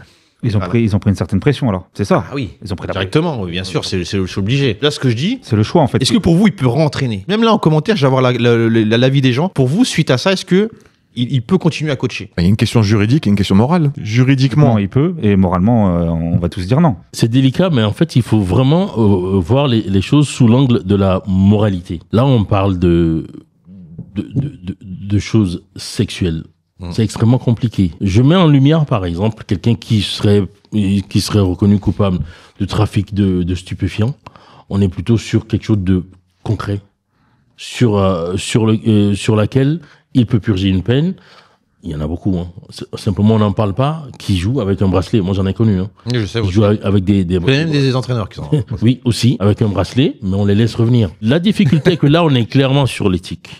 Et surtout sur une situation où on parle d'atteinte sexuelle. Et c'est extrêmement compliqué dans notre société de pouvoir le réintégrer sans que cela ne puisse susciter des indignations. C'est extrêmement compliqué. Toku, je peux t'écouter, mais 2 heures. Ça me rapproche, j'ai des mecs qui parlent bien autour d'un. Ça peut susciter de l'indignation, mais ça peut susciter aussi de la peur, tu vois. C'est ça que je me dis. En fait, moralement, c'est clair que c'est compliqué de vouloir viser un entraîneur, qui a ce passif-là. Il peut avoir purgé sa peine, ce qu'on veut. Les parents confient leurs enfants à un club. Oui. Ok, tu sais que la personne XY, que ce soit lui ou quelqu'un d'autre, il y a eu quelque chose, il a été jugé, pas jugé, on peut, chacun fait ce qu'il veut, sur ça, voilà. T'imagines, tu mets ton enfant, c'est quand même compliqué. Ah oui. Je pense que c'est compliqué. Après, le FC 93... Et c'est aussi des trucs qui sont traumatisants. On ne coupe pas les femmes, Adrien. Non, mais c'est incroyable, ça. Après, c'est aussi, ça peut être vachement traumatisant. Et on sait pas, il a filmé, mais franchement, c'est quand même un peu chaud. Excuse-moi pour ce qu'il vient de faire. Non, mais t'inquiète, après, je sais. La même chose, le gars. T'inquiète. Non, mais voilà, c'est important, mais tu voulais ajouter quoi? Non, je veux dire que le FC 93, pour eux, ils partaient du principe, c'est leur équipe senior, et il n'y a pas normalement il n'y a pas vraiment de contact avec l'école de foot ou la section féminine, etc. Donc, ils se sont dit, Mais voilà, moralement. Du temps qu'ils jouent, les gars, 19 ans, 20 ans. Non, mais tu peux perdre des licenciés quand même. Oui, non, mais c'est la morale. Non, mais en fait, moralement, c'est compliqué. Moi, on écoute tout le monde, mais c'est le fait d'avoir fait quand même le truc. On l'a pris. Oui. Tu vois, moi, c'est ça. Oui. Moi, c'est le seul truc qui me déçoit du FC 93. Ouais. Pensé à lui. Non, mais même le club en lui-même, ça aurait été un autre club. Allez, tu m'aurais dit, moi, je vais pas dire des noms, mais des clubs, les Vincennes, les Grenades. Mais là, des qui on a pas mais je dis des clubs, voilà. Mais là, un club du 93. On connaît un peu le 93 quand même. Là, qui quand même, ils ont beauté en touche l'affaire, hop, et on le prend quand même, tu vois. C'est bizarre quand même, tu vois. Bizarre. Moi, ça m'a choqué. Je dis comme ça. Après, si c'est d'autres clubs, ça me choque moins. Mais dites ce que vous en pensez, c'est important. Après, j'ai pas envie de dire, il faut plus qu'il coach. Parce que c'est pas bien, ça reste un être humain et tout, mais. Voilà, coach, mais. En vétéran, quand ça coach sur FIFA. En vétéran, il n'y a pas de problème en vétéran. Pas de problème en vétéran. Oui, voilà, c'est pas un problème ça. Il fera taper, il pourra se taper, c'est un problème. Même s'il doit coacher dans un autre club, le problème, c'est que en foot, ça parle tellement vite. Ouais. Il suffit juste qu'il se pointe dans un club, qu'il sorte du vestiaire avec son sac de ballon, on va dire, oula, qui est-ce qu'on a ramené? Non, mais lui, il est fiché, on sait très bien. Il est reconnu, reconnu, là, on sait ça. C'est très compliqué. C'est très compliqué. En tout cas, voilà, donnez votre avis en commentaire, c'est important parce que c'est vrai que je suis un peu mitigé entre les deux. On va passer avec Salia, enfin. On va mettre un peu de douceur dans ça, dans ce monde de brut. Alors, on va parler de la préparation mentale et la santé mentale des jeunes joueurs. Alors, c'est super intéressant. Pourquoi ? Alors, je suis content que tu sois là parce que c'est un sujet que je voulais traiter depuis bien longtemps. Et j'ai jamais trouvé la personne qui pouvait discuter de ça. Bon, on en trouve, mais ils n'ont pas le temps. Et puis toi, t'as le temps. En plus, tu viens du Sud, en plus, tu as fait l'effort. Puis les jeunes, les éducateurs, les clubs, aujourd'hui, ils n'ont pas trop de regard là-dessus. Ils comprennent pas toujours tout. Et puis, ils ont plein de questions. Donc, nous, on va te poser plein de questions. On pourrait poser la question, c'est qu'est-ce que la préparation mentale ? Ça, c'est important. Il y en a plein qui savent pas c'est quoi. Qu'est-ce que la préparation mentale aujourd'hui ? C'est une méthode d'accompagnement, comme il peut en exister d'autres. Il n'y a pas que ça, je trouve, qui va venir donner des outils à une personne. Si on parle de préparation mentale pour les sportifs, donc des outils pour qu'ils puissent réguler, gérer quelque chose. Souvent, on fait la jonction entre préparation mentale et performance. Parce que souvent, les personnes qui font de la préparation mentale, elles veulent améliorer quelque chose pour avoir plus de performance. Ça va vraiment dépendre. Donc la préparation mentale, toujours, on la lie à la performance. Pas toujours, mais quand même globalement, tu vois. Parce que dans la préparation mentale, il y a aussi des choses qui sont poser des objectifs, atteindre ses objectifs, gérer ses émotions, gérer son stress. Ça englobe en fait tout ça. Préparation mentale, est-ce que c'est lié que au sport ? Parce que là, on prépare. Ou est-ce que c'est dit... Parce que tu vois, tu vois ce que je veux dire ou... Psychologue, c'est psychologue. Ouais. Un psychologue peut être préparateur mental et vice-versa, mais c'est quand même deux choses différentes. D'accord, ok. Moi, je suis pas psychologue. Je le disais tout à l'heure en off, on a déjà échangé ensemble. Moi, je suis pas psychologue. Si je vois que quelqu'un a besoin d'un psychologue, d'un psychiatre ou autre, je vais renvoyer la personne vers un psychologue, un psychiatre, etc. Tu penses que j'ai besoin ? Non, je sais pas. On m'a toujours dit d'aller voir. Mais en tout cas, la préparation mentale, il faut vraiment la voir comme une méthode. Et à l'intérieur de cette méthode, il y a des choses. Donc, on va creuser, questionner, etc. Mettre des choses en place pour accompagner. Toi, tu es spécialisé là-dedans. Ouais. Alors, comment ça se fait que tu t'es mis dans ce métier ? En fait, moi, au tout départ, je faisais la sophrologie. Alors, qu'est-ce que c'est ? Sophrologie, thérapie. Je vous explique. On a 2 heures. non, je le fais rapidement parce que justement, en fait, la sophrologie, par elle, c'est une méthode d'accompagnement. Et je trouve qu'il y a 10, 15, 20 ans, les athlètes, ils faisaient de la sophrologie. Et après, la préparation mentale, c'est un peu immergé, comme ça. Tu vois, c'est un peu apparu. C'est complémentaire, les deux. Ouais, moi, je trouve. C'est personnel, mais moi, je trouve. Je vais vraiment aussi parler de moi parce que je peux pas parler pour les autres. Et donc, en gros, tu vas venir... C'est une belle méthode qui va lier respiration, visualisation positive et exercice corporel. Et ça va venir aider juste yoga, sur stress, hyperstress, émotionnel, relationnel, sommeil, douleur. Donc la sophrologie, c'est ça. C'est né il y a longtemps. Je connaissais pas du tout, moi. Ouais. C'est né il y a très longtemps. C'est beaucoup développé en Espagne. Après, c'est venu en France. Il y a des pays, ils connaissent pas du tout. et voilà. Donc, c'est une méthode d'accompagnement. En gros, tu es méga stressé. Ton médecin, il dit, va voir un sophrologue. Il t'apprend à respirer, à te relaxer. Mais ça va dépendre. Ça joue quand même sur le système nerveux autonome. Et franchement, c'est aidant pour plein de gens. Mais il y a aussi plein de gens, ça va pas leur convenir. D'accord. Autre chose. D'accord. Est-ce qu'il y a des personnes qui viennent te voir et qui disent je viens de voir pour une préparation mentale, mais en fait c'est de la sophrologie. Oui. En fait, ils se trompent de... En fait, ils savent pas trop parce que... Et en plus, je trouve que par rapport au réseau, aux gens, tu vois, il y a plein de choses qui circulent. Mais oui, et moi, il y a des gens, ils viennent pour de la préparation mentale. Je suis thérapeute aussi, sur tout ce qui est choc émotionnel et traumatique. Ok, tu veux faire de la préparation mentale, mais en fait, c'est de la sophrologie qu'il te faut, parce que c'est sur du stress. Oui. Le stress... Donc, par rapport à ce que tu cibles, en fait, c'est différent. Ouais. Soit de la préparation mentale, soit de la sophrologie, soit de thérapeute. Mais après, j'essaie d'être honnête et d'aiguiller vraiment, tu vois. D'accord. Une personne qui vient vers toi, en fait, tu es obligé d'établir un diagnostic pour savoir ce que tu vas faire. Mais évidemment. Et tu vois, je dis souvent que les 2 premières séances gratuites. On blablate. Gratuite, non. Ah merde. On parle, mais c'est les 2 plus importantes parce que c'est là où je vais vraiment creuser, mais je les lâche pas, les gens. Parce qu'il y a toute une anamnèse, on appelle ça. Je pose des questions et moi, je fais un protocole. Mais 2e séance, on va parler aussi. Parce que je fais pas que le sport, je vais voir un peu comment il mange, comment il dort. Je suis pas nutritionniste, tout ça, mais juste savoir un peu en fait. On en parle, on échange sur les 2 premières séances. Donc la prépa mentale, c'est pas juste en un claquement de doigts, tu vois. C'est quand même quelques séances de suivi. Alors pourquoi pour toi c'était important, quand on a discuté, de parler de la santé mentale des joueurs, des jeunes. Pourquoi pour toi c'est important de parler de ça ? Parce que je vois que c'est pas que c'est mis de côté, c'est pas ça. On en entend de plus en plus parler. Mais moi, ça fait très longtemps que j'observe notamment des jeunes qui sont placés en centre de formation. Tout à l'heure, tu l'as dit, souvent, ils quittent leur famille. Donc, c'est bien que le Red Star fasse quelque chose pour la région parisienne, qui est leur centre de formation qui apparaisse. Moi, je partage vraiment ton point de vue. Tu laisses ton enfant partir, des fois même dans un autre pays. Hein.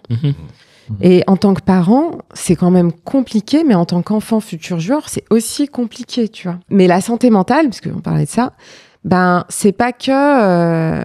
c'est vraiment donner des outils aux jeunes pour que s'ils se sentent pas bien à un moment donné, s'ils dépriment, avant qu'ils tombent en dépression, parce que la santé mentale, selon l'OMS, ça fait partie de la santé au global. La santé mentale en fait partie. En fait, c'est tout bénef, quoi. C'est bien que tu sois là. Parce que c'est vrai que nous, on est éducateurs. Ça fait longtemps, moi, c'est 14-15 ans que je suis éducateur dans les clubs. Et c'est vrai que c'est un sujet, on n'en a jamais parlé réellement. C'est vrai qu'on a des jeunes en face de nous. On se préoccupe de leur santé physique. Tu sais, genre qu'on voit, nous, physiquement, c'est sur le cardio, tout ça. Mais sur le mental, alors qu'on devrait s'y pencher, on s'y penche jamais, on se pose même pas de questions. C'est vrai que c'est pas un sujet, même dans nos formations, qu'on en parle. C'est surtout un sujet qui a été démocratisé par le foot professionnel, mais on oublie que le foot professionnel est alimenté par le foot amateur. Et ce que tu dis est totalement vrai, c'est que beaucoup d'éducateurs s'orientent surtout sur la performance sportive. On met de côté tout le paramètre mental, psychologique du joueur. Je parle du joueur, je vais pas encore sur la performance. La difficulté est que moi, par exemple, avec du recul, je me rends compte qu'il y a des problèmes connexes qui peuvent venir parasiter la performance du joueur. Comme tu dis, est-ce qu'il mange bien à la maison? Est-ce qu'il dort bien à la maison?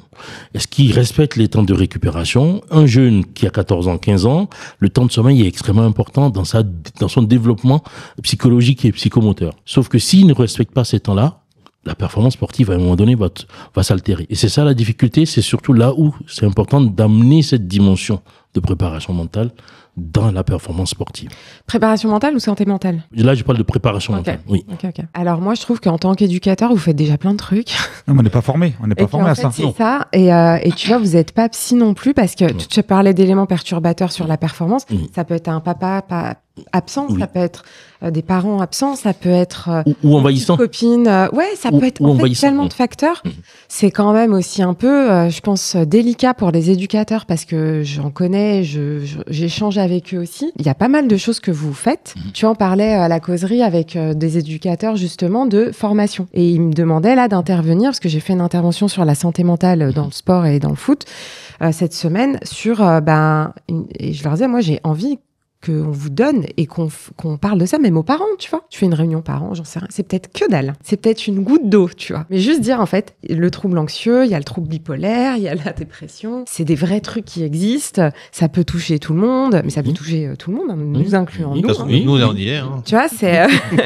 et c'est pas que il est déprimé, la santé mentale. Non, c'est pas ça. Ça peut jouer sur la performance. Ok. Mais tu vas former en fait, mais c'est compliqué. On va essayer de poser des questions un peu que des jeunes peuvent se poser et des éducateurs. Oui. À partir de quel âge à peu près on doit se positionner là-dessus? Alors c'est de la préparation mentale plus sur les joueurs de foot, c'est ça? Ok, vas-y. Voilà, c'est qu'un jeune, et à partir de quel âge on devrait déjà se dire, voilà, ce serait bien que tu rencontres quelqu'un ou qu'on puisse les sensibiliser là-dessus? Moi, c'est personnel, encore une fois. Je ne vais pas parler pour d'autres préparateurs ou préparatrices mentaux. Moi, je travaille à partir de 12-13 ans. La préparation mentale, elle englobe un aspect émotionnel. Gérer ses émotions, quand on a des enfants, on voit quand ils sont petits, ils pètent un câble vite, ils ont du mal à réguler. Tu vois, c'est un peu délicat. Et je trouve qu'à partir de 12-13 ans et plus, on peut commencer à travailler. Alors, 12-13 ans. Moins, bof. Mais alors, c'est réservé... Moi, je suis pas pour. Donc, en amateur aussi, on parle d'amateur. Ouais, voilà. Là, j'avais même en tête. Rien à voir, j'ai n'importe quoi, 13 ans. Mais en fait, même en centre de formation, moi, on me dit, il a 7 ans. Ah non, mais attends, il est jeune, il a 7 ans, il faut peut-être qu'il s'amuse encore, ce serait bien. Tu vois, qu'ils prennent du plaisir. Mais tout le monde, où il y a quand même des signes. En fait, est-ce qu'il y a des signes qui nous disent, voilà, il faut que tu t'ailles voir un préparateur mental? Ou est-ce qu'on envoie tout le monde comme ça? Pour moi, il y a des signes. Si par exemple, j'ai un joueur à l'entraînement qui est hyper performant et qui arrive au match qui est complètement inhibé, je me dis, il y a un truc qui va pas. Je l'ai vu à l'entraînement. Je dis, mais... Moi, j'étais comme ça, moi. Voilà. T'es un super joueur d'entraînement. T'as fait comment pour... j'ai pas réussi. Il a pas fait. Il a pas percé. Pour moi, déjà, ce sont des signes d'alerte. Et on se dit qu'il y a un truc qui cloche. Toi, tu démarches ou ou par exemple les instances ils viennent te démarcher ou le club vient te démarcher? J'ai bien voulu me répondre à ma question d'abord, les gars, quand même. Excuse-moi. Elle m'a répondu. Que suivre, Alexis. Non, mais c'est vrai, donc c'est comment ça, il est signes. Je suis pas partisane que tout le monde fasse de la prépa mentale. T'as un peu une vibe en ce moment de tout le monde. En fait, non, tu vois. D'ailleurs. Ouais, tu vois. Mais sérieusement, quoi. Moi, je suis pas. Si par exemple, il y a un parent qui m'appelle, je vais répondre à ta question après parce que c'est intéressant aussi. D'abord la mienne, quand même. En fait, tu vois, tu te dis, peut-être qu'il a pas besoin de ça, quoi. Et moi, avant de dire aux gens, prenez rendez-vous, je leur dis, on s'appelle. Et franchement, des fois, je peux passer. Des fois, il faut que j'arrête de faire ça. Je vous jure, je peux passer 1h30 avec soit le joueur, soit les parents. Soit les deux. Non, mais c'est bien. Ouais. Pour valider si je suis la bonne personne, s'il lui faut de la prépa mentale ou s'il faut qu'il aille voir quelqu'un d'autre ou personne. Mais dans notre équipe de foot, la préparation mentale, je trouve qu'on la délaisse beaucoup. Alors que le cerveau, c'est lui qui contrôle tout. Même je pense que, comme on disait, le futur du coach le coach de demain, ce sera plus, voilà, on va gérer des cerveaux, on va essayer de plus. Donc là, t'es en plein dedans. Moi, je suis dans mon club. Est-ce que, voilà, je prends toute mon équipe, je ramène une préparatrice mentale ou je te ramène dans mon club, par exemple, on pourrait faire ça. Est-ce que voilà, tu dis ça sert à rien, ou est-ce que dans lui, voilà, il a quelques signes, mais ce serait bien qu'il y aille, j'envoie un par un, ou je sais pas en fait, tu vois. Ouais, en fait ça va vraiment être et au cas par cas et à ce qui se passe. Tu vois, si dans ton collectif tu vois que ça bug, qu'il y a quelque chose qui se passe vraiment pas bien, faire intervenir un préparateur mental ou un psychologue. Enfin, moi je suis pas une ayatollah de la préparation mentale. Il y a d'autres méthodes qui peuvent aider, ou un psychologue, ou un psy du sport, ou peut-être un sophrologue. Ou une sophrologue, enfin voilà, et peut-être que ça peut permettre de mettre une dynamique qui va être intéressante. Par contre, si toi, et ça répond un peu à ta question en parallèle, mais si toi, tu observes que le jeune, il arrive au match, il perd ses moyens, il est ultra stressé, peut-être que ce jeune, ce joueur, cette joueuse va avoir besoin, ça peut être intéressant. Et qui me contacte, par exemple, ça peut être le joueur de lui-même, ça dépend. Après, ça peut être les parents, les coachs. Tout jeune a besoin en réalité, parce que quoi qu'il arrive, il se développe. Donc, non, je suis pas sûre de ça. D'accord. Moi, je pense qu'au contraire, tout le monde a besoin. Ouais, je pense qu'au contraire, je pense qu'ils ont votre métier a une place essentielle aujourd'hui dans le monde du sport. Parce qu'en fait, de cibler un problème, oui, on va le voir, mais peut-être qu'il y en a qu'on n'arrive pas à cibler. Donc peut-être que vous, ensuite, avec un travail, vous allez trouver... mais tu grattes la petite bête là où il n'y en a pas. Ou après, il y en a qui vont... Alors, de ce qu'il dit, je suis à peu près d'accord avec lui sur un point, c'est-à-dire quand on parle de tout le monde, si tu prends une équipe, elle a besoin, avant d'aborder une rencontre, de se mettre dans l'atmosphère de cette rencontre. Donc sur la préparation, effectivement, on peut prendre tout le monde. Mais sur le long terme, ce n'est peut-être pas indiqué pour tout le monde. Je sais pas, c'est ce que je pense. Parce que de ce qu'il dit, moi, c'est une problématique que je vois et j'observe un peu ce que font les autres éducateurs. Je me dis qu'il y a certaines choses qu'il faut peut-être intégrer dans la préparation d'un match, notamment la dimension mentale. En revanche, sur la prise en charge individualisée, je pense que là, c'est plutôt ciblé sur certains joueurs. Oui. Donc si, par exemple, quand un coach va détecter quelque chose ou un club et fait appel à toi pour s'occuper d'un jeune ou d'un joueur quelconque, est-ce que tu as déjà eu des joueurs, des athlètes qui ont des barrières par rapport à ce que tu fais, dans le sens où c'est tout ce qui va être dans la psychologie, etc., nous, dans les communautés un peu latines, du Sud, etc., nous, on n'a pas de problème. Tu vois, nous, c'est pas pour moi, c'est pour les gens qu'on est... Ouais, je suis latino, je suis cubain.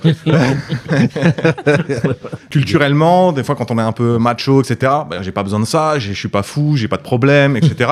Alors que dans les sociétés anglo-saxonnes, nordiques, c'est quelque chose qu'on fait naturellement, de consulter un psychologue, etc.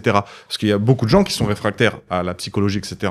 C'est un aveu de faiblesse, en fait. Ouais. Est-ce que tu as ce genre de barrière, toi ? J'ai déjà eu des personnes, par exemple, qui étaient... l'épouse a dit « va voir quelqu'un ». Et du coup, on m'a contacté comme ça. Et direct, le joueur, il me dit ok, bon, alors en fait, je suis pas fan du tout de ces méthodes. Moi, tout ce qui est psy, prépa mentale, j'ai l'impression que ça sert à rien. Je lui ai dit ok, écoute, on fait la première séance. De toute façon, on est là, on est en visio, parce que là, c'était en visio, par exemple. Donc, on va voir. Je vais te poser des questions. Dis-moi ce qui t'amène. On creuse, voilà. Je fais mon anamnèse, je fais mon truc. Je lui dis aussi pourquoi il vient.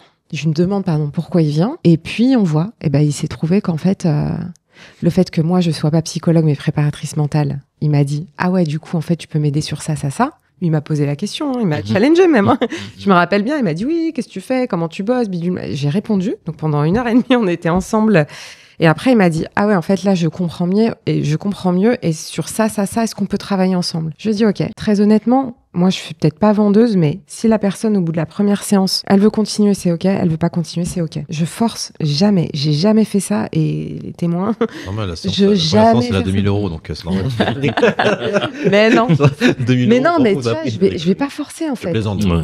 Ça sert à rien. Mais t'as raison. Mais il y a des gens réfractaires. Mais c'est quoi les difficultés que tu rencontres généralement psychologiquement avec les jeunes footballeurs? Stress, pression, confiance, frustration. Est-ce que c'est une vraie question? Est-ce que là, ce que tu me dis, est-ce que c'est lié surtout au football ou les parents derrière? Est-ce que les parents, il y a un enjeu aussi avec les parents derrière ça? Peut-être que je bosse avec des gens bien, mais les parents, ils sont hyper à l'écoute de leurs enfants ou de leurs jeunes, et ils sont vraiment là pour leurs enfants. Ton fils, il veut arrêter, tu lui dis arrête. Bah, j'ai des parents comme ça. J'ai jamais eu des parents qui me disent je veux que mon fils y réussisse, je veux qu'il perce, je veux qu'il fasse ci, c'est pas les enfants d'Île-de-France. T'as pas des enfants d'Île-de-France, c'est pas ça. Non, j'ai pas ce profil, en tout cas, de personne-là. Je suis sincère avec vous. Mais d'accord. Dans les joueurs et dans les familles qui te contactent, t'as tous les milieux sociaux ou c'est tout le temps un peu les mêmes gens? Non, j'ai tout. Non, mais à 2000 €, comme il a dit. 2000 €, faut arrêter. C'est bien, faut parler du prix aussi. Parce que c'est combien d'ailleurs? C'est combien d'ailleurs? On en a parlé tout à l'heure. Moi, je suis à 110 € de l'heure. Non, de la séance. Et c'est pas cher. De la séance. Parce pas que, cher, par contre, moi, ce que je fais aussi, c'est, il y a la séance, donc elle dure entre 1 heure et 1 heure et demie. Il y a entre 2 séances, ils peuvent me contacter. Je fais passer des tests souvent, alors des vrais tests, pas des trucs que je sors de ma tête, du chapeau, et des tests en psy du sport. Non, mais c'est sérieux. Non, parce que là, on en rigole, parce que nous, tu vois, on est bon, c'est. Ouais, je sais, mais. Ce qu'elle fait, c'est sérieux, c'est pas. Très sérieux. Voilà, c'est. Et du coup, on fait la restitution de tests. Enfin, il y a tout ça. Il y a les parents. Parce que je gère les parents aussi. Tu vois, genre. Tiens, tu peux les gérer.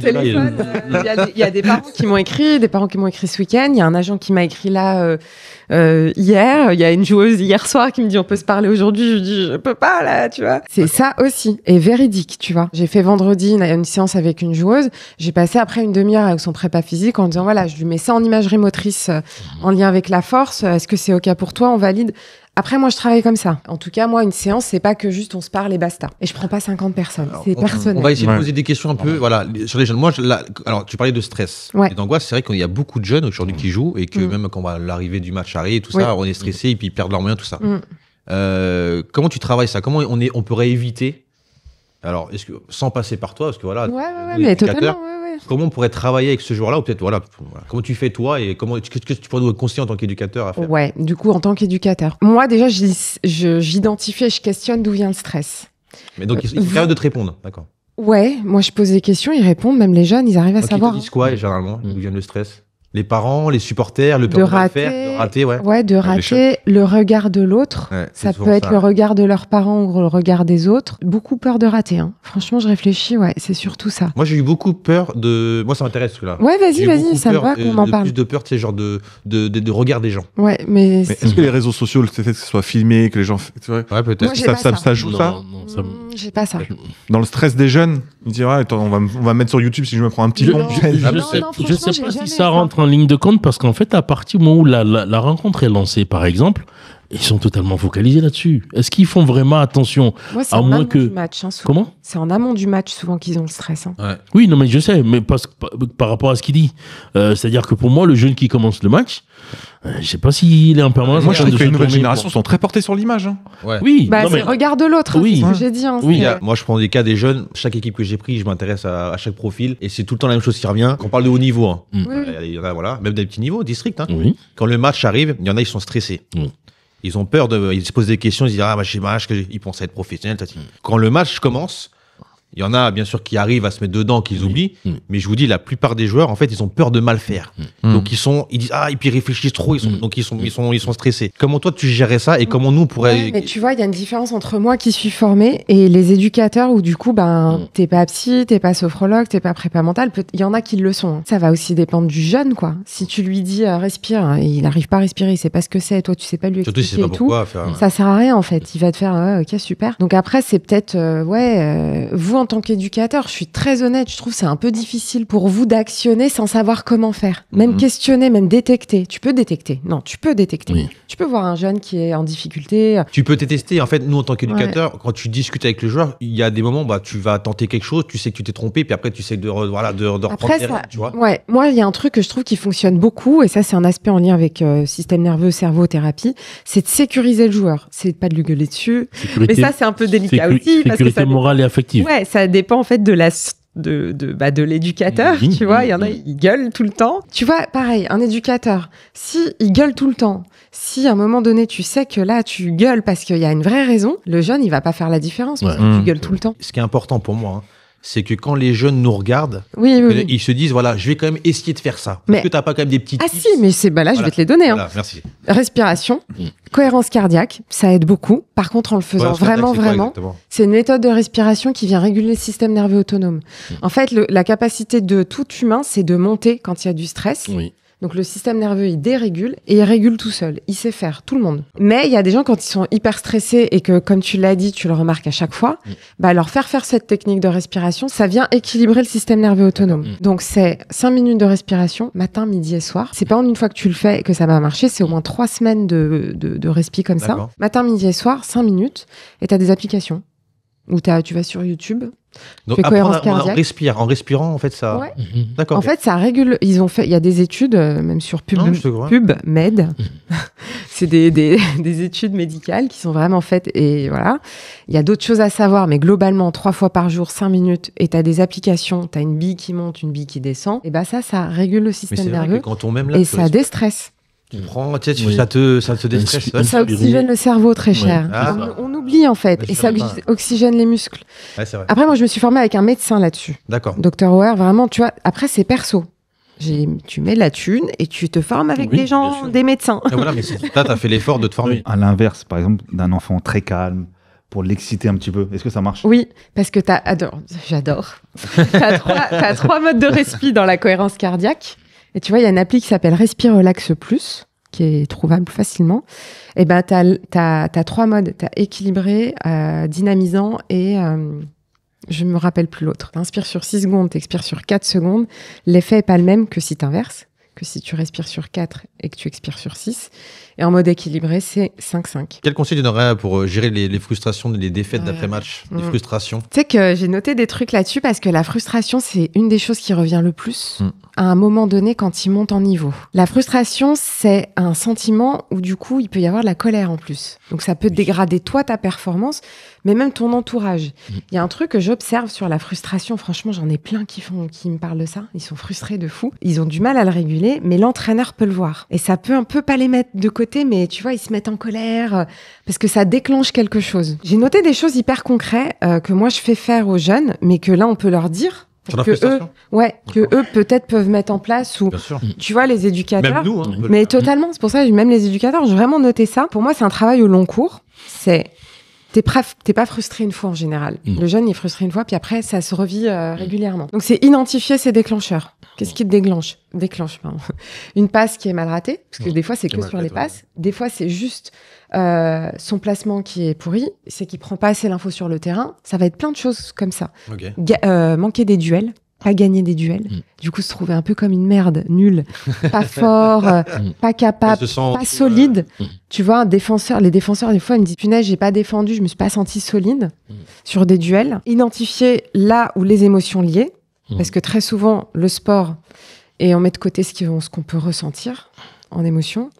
Ça peut être de la colère, ça peut être de la peur. Mais ça, si tu questionnes, tu fais, t'as senti quoi? T'étais en colère, t'as eu peur, tu t'es bloqué, pourquoi? Juste ça. Et le jeune, il va essayer de te répondre. Moi, je donne un exercice aux jeunes, c'est de s'auto-observer. Souvent, je leur dis, et un cahier de la préparation mentale, après chaque match et tout. Ils le font. Après, peut-être que je suis sympa et qu'ils le font avec moi, mais ils le font. Ils ont leur cahier, ils notent des trucs, ils m'envoient des photos et tout. Exercice psycho-corporel, donc respirer. Venir faire aussi des rituels de match, des routines avant match. Ça va dépendre des jeunes, respirer, méditer. Il y a des gens qui sont croyants, la prière peut être aussi une forme de méditation. Je le dis parce que parce que ça leur parle plus, tu vois. Tout le monde n'est pas axé Bouddha, quoi. Sur YouTube aussi, t'as des méditations. Ouais, t'as aussi les vidéos de méditation, là. Avec non, franchement, moi, je vais la voir dormir, je vais à la forêt avec la pluie. Des fois, sérieux, ça aide vachement, en fait. Moi, ça me stresse, moi. Ouais, ça dépend des gens. Non, mais j'aime bien, c'est vrai, j'aime bien, ouais, c'est vrai. Et puis moi, il y a un truc que je fais travailler mentalement, c'est tu prends une scène et tu la remodules, mais ça se fait pas tout seul, pour un peu voir ce que t'as raté, puis après, le moduler.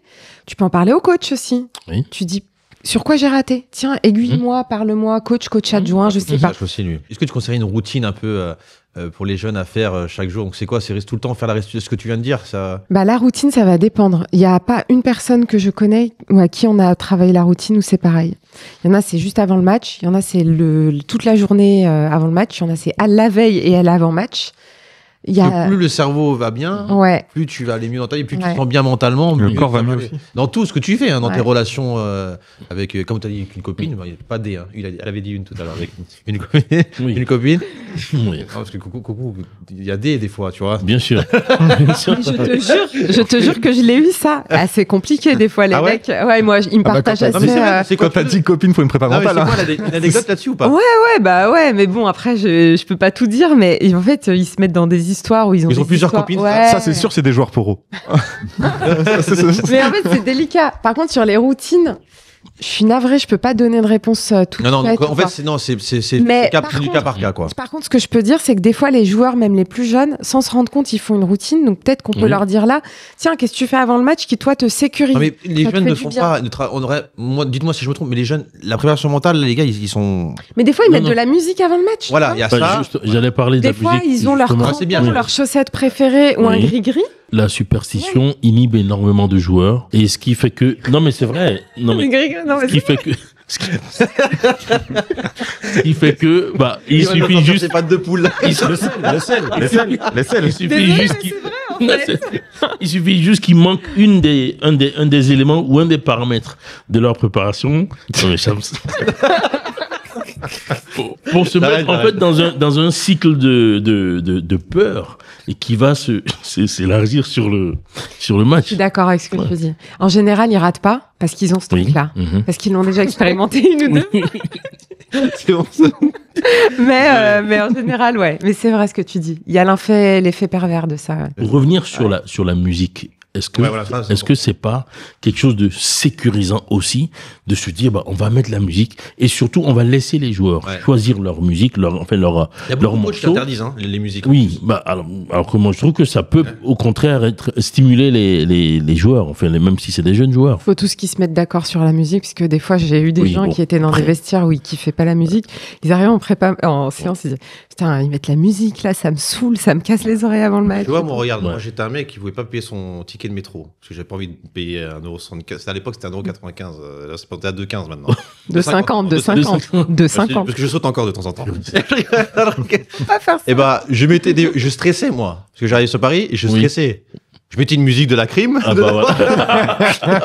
je courais, ça me motivait, tu vois. Voilà. C'est vrai, non, mais la musique, en vrai. Il y a beaucoup de coachs qui disent, ouais, mais pas de musique, nanana. Ils pensent que la concentration, faut rester concentré, vous êtes ensemble, vous mettez, voilà. Non, chaque personne a une manière de se concentrer différente. Il y en a, c'est de la musique. Il y en a, ça va être sur leur téléphone. Il y en a que ça va être de jongler avec le ballon. D'abord la jambe gauche. Ça va être de rigoler avec leur Puis la jambe droite. Non, mais c'est vrai que c'est important. Parce que le coach, le problème, c'est que, mais c'est pour ça qu'on s'y connaît pas. C'est pour ça qu'on en parle un peu, et puis on parle un peu dans tous les sens. Mais c'est que, en fait, tout le monde pense savoir tout et que la préparation mentale, il y a que, voilà, c'est une idée, elle doit être comme ça. On a un match important, on doit tous être sérieux, on doit tous être comme ça. Non, tu peux mettre une enceinte dans le vestiaire et peut-être que tout le monde a besoin de rigoler, de machin avant d'entamer le match. Parfois, en fait, les éducateurs mettent un peu trop l'enjeu en avant. Et ce qui peut, encore une fois, inhiber les joueurs. On peut aussi avoir des outils qui relèvent pas forcément de la préparation mentale pour pouvoir justement essayer d'apaiser tout le monde, ne serait-ce qu'avoir des informations sur l'équipe adverse, essayer de mettre, encore une fois, on parle de sécurité, les joueurs avant d'affronter l'adversaire.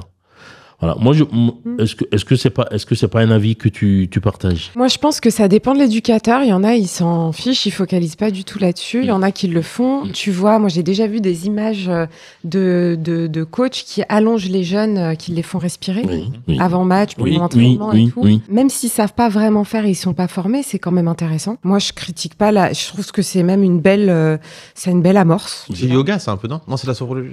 Ça va dépendre. La relaxation. Plutôt relax. C'est là. À Lyon, ils faisaient ça tous les lundis, par exemple. Tous les lundis, ils faisaient ça. Ils avaient une séance, c'était du yoga, je crois. À l'OL. À l'OL, ouais. Ouais, mais à l'OL, ils ont des gens qui sont ultra formés parce que je les connais bien. Et ils ont des gens qui sont bien. Ils ont des sophrologues. Ils ont plein de... J'ai même filmé la séance. Ouais, ils ont une cellule qui est pas mal. Je les connais très très bien. Mais du coup, c'est. Je pense que ça dépend aussi de la sensibilité de l'éducateur. Ouais. Et puis, pareil, moi, je milite vraiment sur tout ce qui est santé mentale, prépa mentale, pour aussi donner des outils aux gens, qui sont dans le... C'est pas facile, honnêtement. T'as des gens, tu leur écris, ils te répondent jamais. Je leur écris, ils ne me répondent jamais. Mais juste des petits trucs, des fois, qui peuvent aider. Mais par contre, ouais, je pense que ça peut être aidant. Il y a beaucoup d'escrocs. Est-ce qu'il y a des dangers aussi là-dedans? Est-ce que tu peux détruire un gamin? Non mais c'est vrai. Est-ce qu'en fait, en faisant mal le travail, on peut complètement détruire un gamin dans ce métier-là? Oui. J'ai un jeune là, franchement 12 ans, pas en France, dans un pays à côté de la France. Il y avait un coach apparemment qui faisait pas très très bien le truc et qui prenait cher. Et il y avait pas d'amélioration, rien du tout. Et là, moi, ça me questionne vraiment. Moi, je me suis vraiment formée. J'ai un diplôme, j'ai un titre RNCP en sophrologie. J'ai fait d'autres formations. Enfin vraiment, t'as mon CV. Non, c'est même pas ça. Je veux pas dire ça parce que ça veut pas dire. Il y a une personne qui va être chariste avant, qui va se former, qui va être un très bon préparateur mental. Il faut vraiment pas critiquer parce qu'il y a des gens qui font du bon boulot aussi. Par contre, il faut vraiment être formé ou à la relation d'aide ou vraiment... moi, j'ai fait un diplôme universitaire de préparation mentale aussi, que j'ai vraiment eu. Enfin, tu vois, je trouve que c'est ultra important d'aller vers des personnes et les gars, demandez les diplômes. Faut pas avoir honte. Oui. Vous allez payer quelqu'un.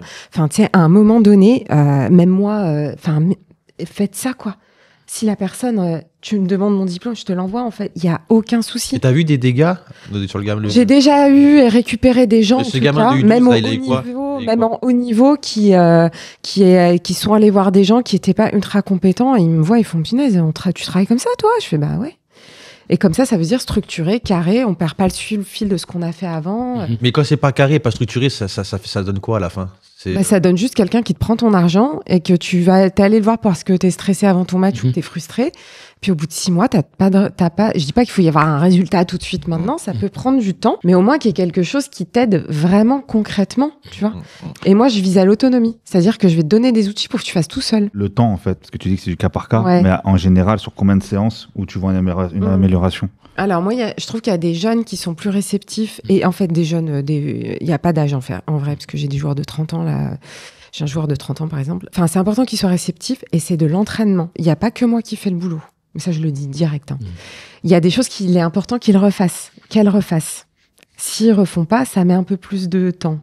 J'aime pas parler de temps.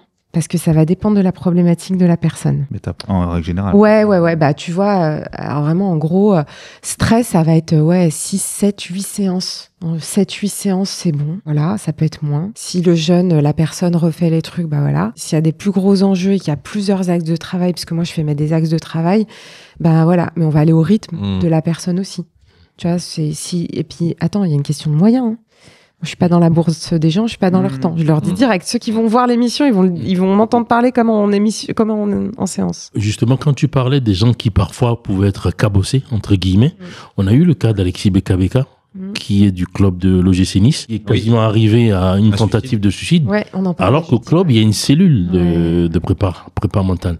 Alors bon, là c'est vrai que ici, on parle plus de santé mentale. Oui. Mais comment est-ce qu'on peut arriver à ces extrémités-là? Ouais, alors c'est un peu délicat parce que dans les clubs et même les clubs professionnels, il peut y avoir des cellules, mais pour pas vu comme être faible ou pour pas être jugé, pour pas être écarté. En fait, ils ont une pression en vrai de dingue. On se rend pas compte tout le temps, mais ils ont vraiment une pression. Et ce qui est dommage, c'est que des fois, le préparateur mental extérieur, il peut agir. Le club peut ne pas le savoir. Des fois, et tu vois, on en parlait jeudi avec les collègues de la causerie, pourquoi pas avoir la cellule, tu vois, psychologique, mentale, et qu'il y ait 2-3 références de préparateurs mentaux, de externes. Tu vois, et puis qu'il y ait quand même un lien, mais quand même de la confidentialité. Parce que ça, c'est énorme. Oui. C'est obligatoire, non? Bah, moi, je sais que je dis pas avec qui je bosse, tu vois, mais parce qu'en fait, j'ai pas à me vendre, à dire, ouais, je bosse avec lui. J'aime pas ça, je fais pas ça. Je critique un peu, là, peut-être, mais je m'en fous, je fais pas ça. Mais franchement, ça me saoule, tu vois, j'ai pas envie de... Non, mais je vois ce que tu veux dire. Et du coup, bah, ça crée un truc où, bah, le joueur peut ne pas aller bien. Il y a une cellule, mais la cellule ne sait pas. Et ça craint, je trouve. Mais est-ce qu'on lit toujours la préparation mentale et c'est la préparation mentale par rapport à la performance sportive? On essaye de trouver des solutions pour qu'il soit meilleur au domaine qu'on veut. Je pense, c'est ça en fait. Il y a un peu aussi beaucoup ce truc de performance. Faut qu'il court plus vite, donc faut qu'on trouve moyen. Peut-être qu'il n'arrive pas. Ouais, je sais pas. Non, je sais. Bon, après c'est. Est-ce qu'on peut forcer quelqu'un à faire la préparation mentale? Est-ce que si lui veut pas, mais il a besoin, moi je sais que par exemple Adrien a besoin, mais il veut pas. Est-ce que j'ai le droit de le forcer? On en parle après si tu veux. Non, ça va pas fonctionner. Peut-être que par exemple son fils, il voit qu'il en a besoin, mais son fils veut pas, ou n'importe, même toi ton fils. Est-ce qu'on peut forcer quelqu'un à faire la préparation mentale? Si un parent tu viens avec ton enfant, et ton enfant veut pas, je le prends pas. Il a rien demandé, parce que là tu lui réponds comme ça. Non, mais c'est vrai. Là je suis en train de penser à mon compagnon plus que. Il y en a qui ont besoin. Non, mais c'est important, parce qu'il y en a qui ont besoin pour se développer. Je le sais, hein. Il y en a qui ont besoin, mais malheureusement ils ne veulent pas. Il fera pas les exercices. Il y en a qui ont besoin de voir un psy, ça leur ferait tellement de bien. Il fera pas les exos pendant la séance, il sera avec son. Moi j'ai des joueurs, des noms de joueurs là si tu veux, qui ont besoin. Qui ont besoin de tes services, parce qu'ils n'arrivent pas à passer un step. Et ils perdent toujours contre la même équipe rivale. Je te les donne, si tu veux noter pour les contacter. Valentin Rangier, Adrien Rabiot, Leonardo Balerdi, Geoffrey Kondogbia. Excellent. Et là, si tu veux les contacter, je pense qu'ils ont besoin de toi. Tu sais que celle-là, il a mis une semaine pour la préparer. Il voulait la placer. Hein. Franchement, le jeu d'acteur était magnifique. Franchement, j'ai cru, je me suis dit. Moi aussi, j'ai cru. Elle a vu ses yeux étaient en dollars là. Putain, Valentin Rangier, Rabiot. Non, mais j'ai bien aimé cette petite. Non, mais pas mal. Vraiment bien placé. C'est la seule chose que j'ai préparée, hein, je te rassure. Non, tu peux pas forcer sinon. Tu peux pas forcer. Non, tu peux pas. Non, mais tu peux pas. Ça leur fait tellement. Non, mais c'est important parce qu'il y en a que ça ferait du bien. Ah, j'ai perdu ma question. Il n'y a pas de risque. Il n'y a pas de risque dans le coaching mental. Dans la préparation mentale, il n'y a pas de risque. Il n'y a pas de risque. Si, moi, je trouve que si la personne, elle n'est pas formée vraiment à. En fait, c'est complexe. T'as des gens, ils disent préparateurs mentaux, ils veulent juste vendre leur service. T'as un mec en face à toi, il dit je suis en dépression, ou t'as des signaux de dépression. J'ai pas envie, je prends plus plaisir, je me sens pas bien, j'ai envie de rien. C'est médecin, c'est psychologue, psychiatre, c'est des signaux de dépression. Quand c'est des clubs professionnels comme ça, est-ce qu'ils arrivent à eux, les clubs pro, à faire la différence entre le bien-être du joueur et eux, la performance qu'ils veulent qu'il ait? Parce que ça se trouve, le joueur, il est juste pas bien pour une dépression, c'est un besoin psychologique, peut-être, mental. Et en fait, ils te le poussent vers toi parce qu'ils veulent de la performance. Moi, je vais travailler plus sur le fait que la personne aille mieux, parce que c'est pas qu'un footballeur, c'est aussi un homme. Et que moi, par exemple, en sophro, en prépa mentale ou ce que tu veux, c'est de donner des outils qui soient aussi applicables dans leur vie. Donc, je trouve que c'est quand même délicat de séparer les deux, en fait. Voilà, c'est vrai que c'est un sujet, je pense même nous, quand on est passionnés par le football, ceux qui sont éducateurs, ça, je pense qu'on doit se pencher là-dessus. Je pense qu'il sait bien, même les clubs, ils puissent aussi peut-être, je sais pas, des fois se rattacher à une préparatrice mentale ou à une cellule, créer leur propre cellule. Des fois, tu peux avoir des gens qui sont passionnés pour aider les gamins, qui peuvent venir au moins une fois dans le club dans la semaine. Et je pense qu'il faut sensibiliser un peu là-dessus. Je pense que ça peut être important. Je pense que, de toute façon, bientôt, tu verras, on en parlera encore beaucoup. Là, on en parle déjà beaucoup. Oui. Mais il y en a beaucoup plus aussi qui jouent, qui sont un peu mythos. Même moi, j'ai arrêté. Hein. Il y en a beaucoup qui sont mythos là-dedans. C'est fou en fait, tu verrais les trucs que j'entends. C'est trop, il y en a beaucoup. Ils se forment en coaching de vie là. Je suis désolée, je dis ça peut-être de manière un peu péjorative et qui s'inventent une vie, un métier. Enfin, c'est fou un peu. Mais parce qu'en fait, aujourd'hui, ils pensent que la préparation mentale, c'est tout juste, voilà, je te bouge un petit peu. Vas-y, Alexis, tiens, faut y aller là, tu vois. Et puis ils pensent que c'est que ça, alors que non, il y a un vrai travail derrière. Et puis ils savent pas non plus le faire. Mais en tout cas, voilà. On va passer au zoom sur le championnat. Alors, c'est la nouvelle séquence de l'émission avec Coco. Alors on t'écoute. Oui, alors zoom sur un championnat. Aujourd'hui, on choisit de parler du championnat de Régional 1, en senior.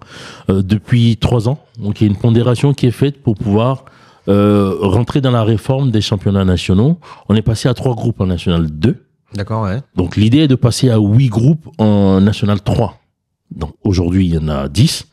La saison dernière, il y en avait 14. Et l'idée est de pouvoir passer, comme je disais, à 8. Et ce qui fait qu'en fait, dans les régions, quand on est premier du championnat régional, on monte naturellement et automatiquement en National 3. Ce qui n'est pas le cas dans les régions où il y a 2, voire 3 groupes, comme c'est le cas aujourd'hui, par exemple, en région Grand Est. L'année dernière, le cas s'est posé entre Saint-Denis et Torcy, où Saint-Denis avait 4 points de plus que Torcy, mais Torcy, avec l'avantage du mini-championnat entre des points obtenus dans les confrontations entre le premier et le 5e, c'est Torcy qui est passé dans la question en National 3. Pour l'exemple de la région Grand Est, il y avait à la fin de la saison, donc 3 groupes et les champions, il y avait Cormontreuil, il y avait Sarreguemines et il y avait l'Azim. D'accord. Et dans les confrontations, Sarreguemines est passé, donc a gagné contre l'Azim et a gagné contre Cormontreuil où il y a l'ancien joueur professionnel de Reims, Tak Alfred. Oui, bien sûr. Et cette saison se pose encore de cette même manière-là. Pour l'instant, il y a un groupe où le premier c'est l'APM Metz du coach Bertrand, Antoine. Oui. Dans les autres groupes, il y a Forbach, qui est aussi un club qui connaît déjà très bien le championnat national. Et dans le dernier groupe, c'est le FC Mulhouse. Sauf qu'à la fin de la saison, il y a 2 de ces 3 clubs-là qui va rester au carreau. Il n'y a qu'un seul qui va monter. Donc sur les 3, il n'y en a qu'un qui monte. Confrontation directe, non? Confrontation directe, oui. Entre les 3. Confrontation directe entre les 3, en sachant que le premier qui a perdu, automatiquement, va jouer l'exempt de la première journée. Ah ouais, donc il y en a un qui joue 2 matchs. C'est ça. Ah ouais. Voilà. Et c'est très inégalitaire, parce qu'en fait, le fait déjà d'avoir fini champion dans son groupe et de pas monter, c'est extrêmement frustrant. Ça doit être compliqué. C'est très frustrant. Oui. Alors, je ne le savais pas, moi. Tu vois, moi, je m'intéresse. C'est vrai que moi, je suis quelqu'un qui m'intéresse pas trop comment ça se passe. À chaque fois, je demandais à mes présidents comment ça va se mettre sur les premiers, est-ce qu'on monte, j'ai jamais été trop. Mais c'est vrai que c'est bien, comme ça les gens savent, il y en a peut-être plein qui n'ont C'est ça, donc il y a ce système de play-off là, dans beaucoup de ligues, il y a 2 groupes de championnat en régional 1, donc la confrontation va se faire automatiquement. Mais quand on arrive à 3, là ça devient très compliqué. Et c'est vrai que par exemple la saison dernière, le club de Cormontreuil avait quasiment fait tout son championnat sans perdre de match. D'accord. Ils perdent le match qu'il faut pas et ils ratent la montée. Donc c'est un peu la difficulté. Après, bien évidemment, à partir de la saison 2025-2026, on va arriver à cette pondération. Donc ce problème ne se posera plus. Quand on sera champion R1, on montera automatiquement en National 3. Voilà. Donc voilà, en tout cas, c'est bien, c'est faire un petit zoom sur un championnat. Donc c'est très bien. C'était sur le championnat R1. C'est ça. Donc très bien. On attendra le prochain qui sera sans doute. Qui sera mais très bien. Merci. On passe au débat du jour. Donc la préparation mentale dans le cadre du football peut être utile également à l'école ou en entreprise. Et ça c'est bien parce que c'est Coco qui a un peu lancé ce débat-là. Parce que c'est toi c'est Coco qui gère toujours les débats. T'as vu, c'est un peu l'intelligent de la bande. Donc tout ce qui est un peu intelligent, je lui donne, tu vois. Et c'est vrai que c'est intéressant. Je voudrais avoir votre avis là-dessus. Toi déjà, avoir ton avis déjà, ça, on peut commencer par toi. Qu'est-ce que pour toi ça peut être utile à l'école et en entreprise? Ouais, mais c'est une super question et je trouve que c'est transverse. Souvent, la prépa mentale, on l'associe au sport. Si tu vas sur mon LinkedIn, je fais des posts de temps en temps parce que j'ai pas le time. J'ai pas le time, mais en fait, il y a des liens, tu vois. La préparation mentale, tu peux travailler sur la concentration, sur le travail d'équipe. Oui. Le collectif, tu vois, il peut y avoir l'émotionnel, l'interpersonnel, c'est aussi des choses que tu travailles sport et entreprise. Il y a plein de sportifs qui interviennent en entreprise et qui parlent de ça. Et pour l'école, ouais, moi je trouve que après, c'est important pour l'école aussi. Moi je trouve que oui, mais tu vois, je dirais préparation mentale ou sophrologie, je sais pas, les deux, je pense. Pour la gestion du stress, la prise de parole, l'estime de se soi, poser, tout ça. Je trouve ça, en fait, hyper intéressant. C'est des outils, encore une fois, il peut y avoir d'autres choses, mais c'est assez intéressant. Alors, je prends l'exemple, par exemple, d'un élève en terminale qui doit passer le bac, qui est extrêmement stressé. Si jamais la situation se pose au foot, on est sur un match d'accession, il perd ses moyens, il va avoir la même situation quand il va arriver au bac. Oui. Ouais. Les ressources, elles sont transverses, en fait. En tout cas, moi, je sais que les outils que je donne, et je le dis même aux parents s'ils sont mineurs, je leur donne un truc, ok, pour le foot, pour le basket, pour le hand, ce que tu veux. Mais l'idée, c'est que ça l'aide aussi dans sa vie de tous les jours. Sinon, ça sert à quoi? T'es un homme, t'es un élève, mais t'es un humain, en fait. C'est ça, humain. Après, je suis très comme ça, mais bon, c'est... Le bac, c'est le baccalauréat pour ceux qui savent. Tout le monde ne l'a pas ici. Franchement, ça peut vraiment aider. Et tu vois, je suis formatrice en entreprise aussi. Moi, je fais des ponts, en fait, tout le temps. Bah justement, ces ponts-là, ces passerelles-là, il y en a énormément. Comme on parlait justement de ces compétences-là, la prise de parole en public. Parce que Shams disait justement que lui, il était inhibé quand il y avait du public. Je pense que c'est aussi... C'est des choses sur lesquelles... C'est des choses sur lesquelles, justement, on peut interagir pour que la personne puisse transférer ces compétences-là sur d'autres points, que ce soit en entreprise ou pour un élève ou un étudiant, pour des U18 par exemple. Et les compétences, et du coup, la performance peut aussi arriver sur le plan scolaire, sur le plan de la formation, alors qu'en fait, les outils viennent du foot, du moins du sport. Après, il y a un truc, tu peux pas virer le stress. On a tous du stress. Donc tu vois, on peut pas faire. On peut pas enlever le stress. Non, stress nul. On va faire ça là, il y avait des trucs comme ça. On disait. Je sais pas, non, je pense pas. Il peut tout. En fait, tu jettes à la poubelle. Ça peut être moteur. Ça peut être moteur. Donc tu vois, mais juste apaiser et savoir se poser. Bah tu peux savoir te poser quand t'es sur ta chaise devant ta dissertation, quand t'es debout que tu dois parler devant quelqu'un. J'aimais les dissertes. Moi, j'étais un fan. J'ai kiffé ça. Non, sérieux. Moi, j'avoue qu'aussi j'aimais bien. On a un point en commun, ça dira. Mais non, mais c'est un vrai. Et tu as des capacités, des compétences que, quel que soit ton âge, tu peux les, tu les acquiers et puis tu les transmets, transverses dans autre chose. Tu vois, moi, je trouve que c'est utile et moi, je bosse comme ça. J'ai envie d'avoir l'avis d'Adrien là-dessus. Adrien qui écoute, il est perdu. Il est comme ça, il dit mais qu'est-ce qu'il parle? Je pense à mon bac aussi. Moi, j'ai eu un bac pro, c'est un peu. C'est un bac. Non, mais moi je pense que c'est clairement utile. Moi j'ai connu une personne au lycée qui était très bonne élève et qui n'a pas eu son bac, qui l'a raté 2 fois. Alors que normalement c'est gâteau pour elle. Parce que trop inhibé. Il y a le moment de passer l'examen. Quand c'est l'examen, c'est le stress. Il y en a pour le permis de conduire. Voilà, permis, ouais. Moi, je suis à au 15e passage, je suis. Arrête. Tu arrêtes direct. Ça, c'est la sécurité de tout le monde. C'est clair, là. Non, mais ça met du brouillard mental. Ça met du brouillard cognitif, réellement. En fait, tu as des systèmes qui se passent dans ton cerveau, dans ton corps, dans ton système nerveux qui te coupent, en fait. Et les gens, ils perdent leurs moyens. C'est ça, c'est que tu coupes. Il y a quelque chose qui se coupe à l'intérieur de toi et ça met un brouillard réel, quoi. Et il y a vraiment des jeunes, ça les aide. Hein. Ça les aide. Moi, perso, pour mon permis de conduire et le bac, je me répétais, mais je sais faire, je sais conduire. Je me répétais ça. C'est un bon truc. Et peut-être que je vais être coach mental aussi. Ah non, moi c'est le contraire, moi. C'est c'est pas pour ça qu'ils ont fait le contrôle continu aussi, pour limiter le stress. Je pense, ouais. Au brevet et au bac. Bah oui. Non, mais c'est vrai que le stress, c'est le truc le pire, en fait, dans la... Ça peut être aidant, tu vois. Moi, je sais que quand je stresse, je vais aller chercher un peu plus, je vais approfondir un truc, je sais pas. Mais c'est personnel. Moi, je connais pas ce truc. Donc, c'est un travail qu'on doit faire soi-même, ça. C'est trouver on doit trouver tout seul le truc qui peut nous enlever le remède. Ou avec quelqu'un, tu vois, parce que des fois, t'es tellement dans ton brouillard que tu sors pas de ton brouillard. Bah, faut qu'il y ait quelqu'un qui vienne te sortir de ton brouillard. Parce que ça, et c'est pour ça que quand les gens qui stressent, parce qu'en fait, des fois, je pense, après, c'est mon avis, je pense que des fois, il y a des gens qui stressent tellement qu'en fait, ils s'en rendent pas compte du talent qu'ils ont. En fait, ils n'arrivent pas à pouvoir développer leur talent. Oui. Et c'est triste. Je parle dans tout. Hein. Des fois, ça peut être par exemple du théâtre. Moi, j'ai vu des gens, par exemple, ils étaient tellement stressés, ils ne pouvaient pas passer devant nous, parler. Même là, faire des mois, quand j'ai commencé à faire ça, là, voilà, je suis pas bon encore. Moi, c'est pas mon métier. Mais moi, au début, c'était impossible. Là, mettre des caméras, parler devant une caméra, parler avec des gens autour. Je vous dis la vérité, il y a des moments, j'avais invité des premières émissions. Mais j'étais tout rouge. Je sais pas trop rouge, un peu bronzé, mais ça va. Mais on voyait le rouge quand même, tu vois. Et j'arrivais pas, j'étais bloqué. Et je me découvrais là. Je dis, mais c'est un truc de fou quand même. Mais par l'expérience, t'as surmonté ça. En fait, c'est vu que t'as pas le choix. Il y a ça aussi. Tu fais. Non, mais le seul truc qui m'a aidé, tu sais, c'est quoi? Et après, moi, je parle de moi là. Je sais que ça va intéresser les gens. Non, mais c'est qu'en fait, je pense que j'y arriverais pas si je devais jouer un rôle. Alors moi, si là, on me demande d'être un animateur et jouer un rôle, faire j'y arriverai pas. Mais d'être naturel, en fait, ça m'aide. Je pense, tu vois, c'est comme ça que moi, je me suis un peu soigné. Mais si je joue un rôle, j'y arriverai pas. Mais le sport peut t'aider justement à surmonter cette étape de la vie. C'est l'important de pratiquer un sport. Il y en a qui sont bloqués et c'est vrai que le stress, tout ça, ça bloque des gens. Et moi, je connaissais quelqu'un qui n'arrivait pas à passer sur une scène. Elle était stressée, elle a loupé des années. Et après, là, quand elle a enlevé ce stress-là, mais vous voyez, c'était une dinguerie. Moi, j'étais méga timide. Hein.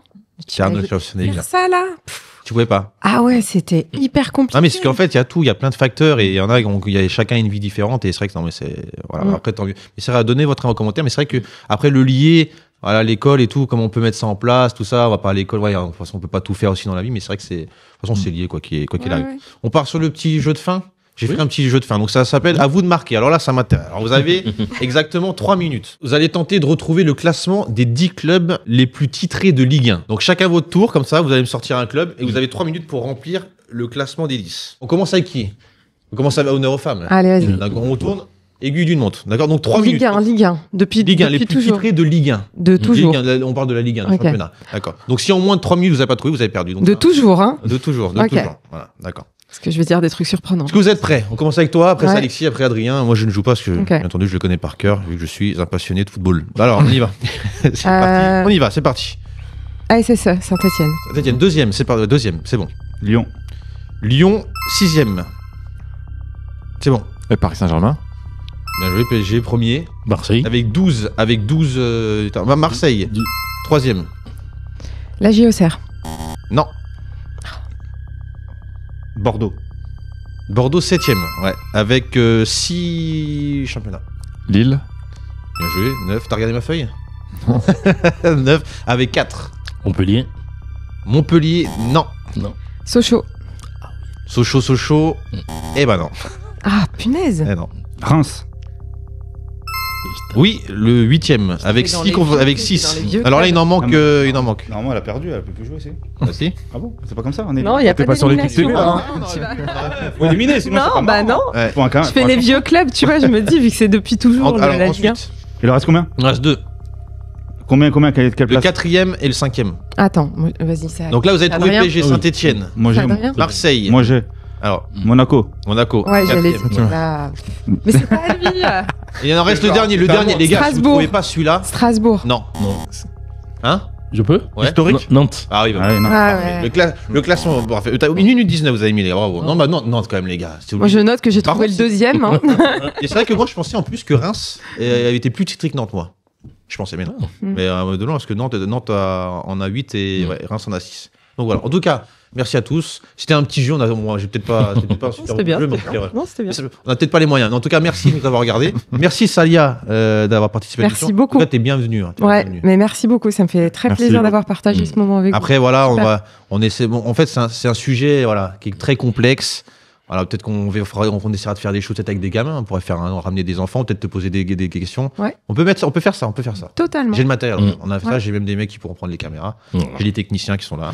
Non, mais c'est important. Non, je pense il faut qu'on fasse les choses, mais on en parlera de toute façon. Ok, T'as avec mon plaisir. number, tu me phones quand Ok. tu veux. Pas de Merci à Coco. Franchement, Coco, bravo. Et tu as mis en commentaire ce que vous avez pensé de Coco. J'avais dit non, mais c'est bien parce que moi, je suis très content de toi, Coco, très très content que tu Merci. nous rejoignes. Moi, je suis très content Je d'être vais là essayer aussi. de refaire une prochaine avec toi aussi. Merci Adrien. Avec Adrien, plaisir. Les gars, il est marié, les gars. C'est mort. il est comme ça. Il est comme ça. Il est monoté. C'est pas possible. Et Alexis également. Alexis, il y a de la concurrence. Hein, regardez. Hein. Il y a de la concu. Hein. Donc merci à tous. N'oubliez pas de mettre un commentaire, de mettre un j'aime. Et puis voilà, si vous voulez participer à l'émission ou donner des sujets, vous m'envoyez un commentaire ou un message en privé. Donc voilà. Merci à tous. Bye bye. Ciao ciao.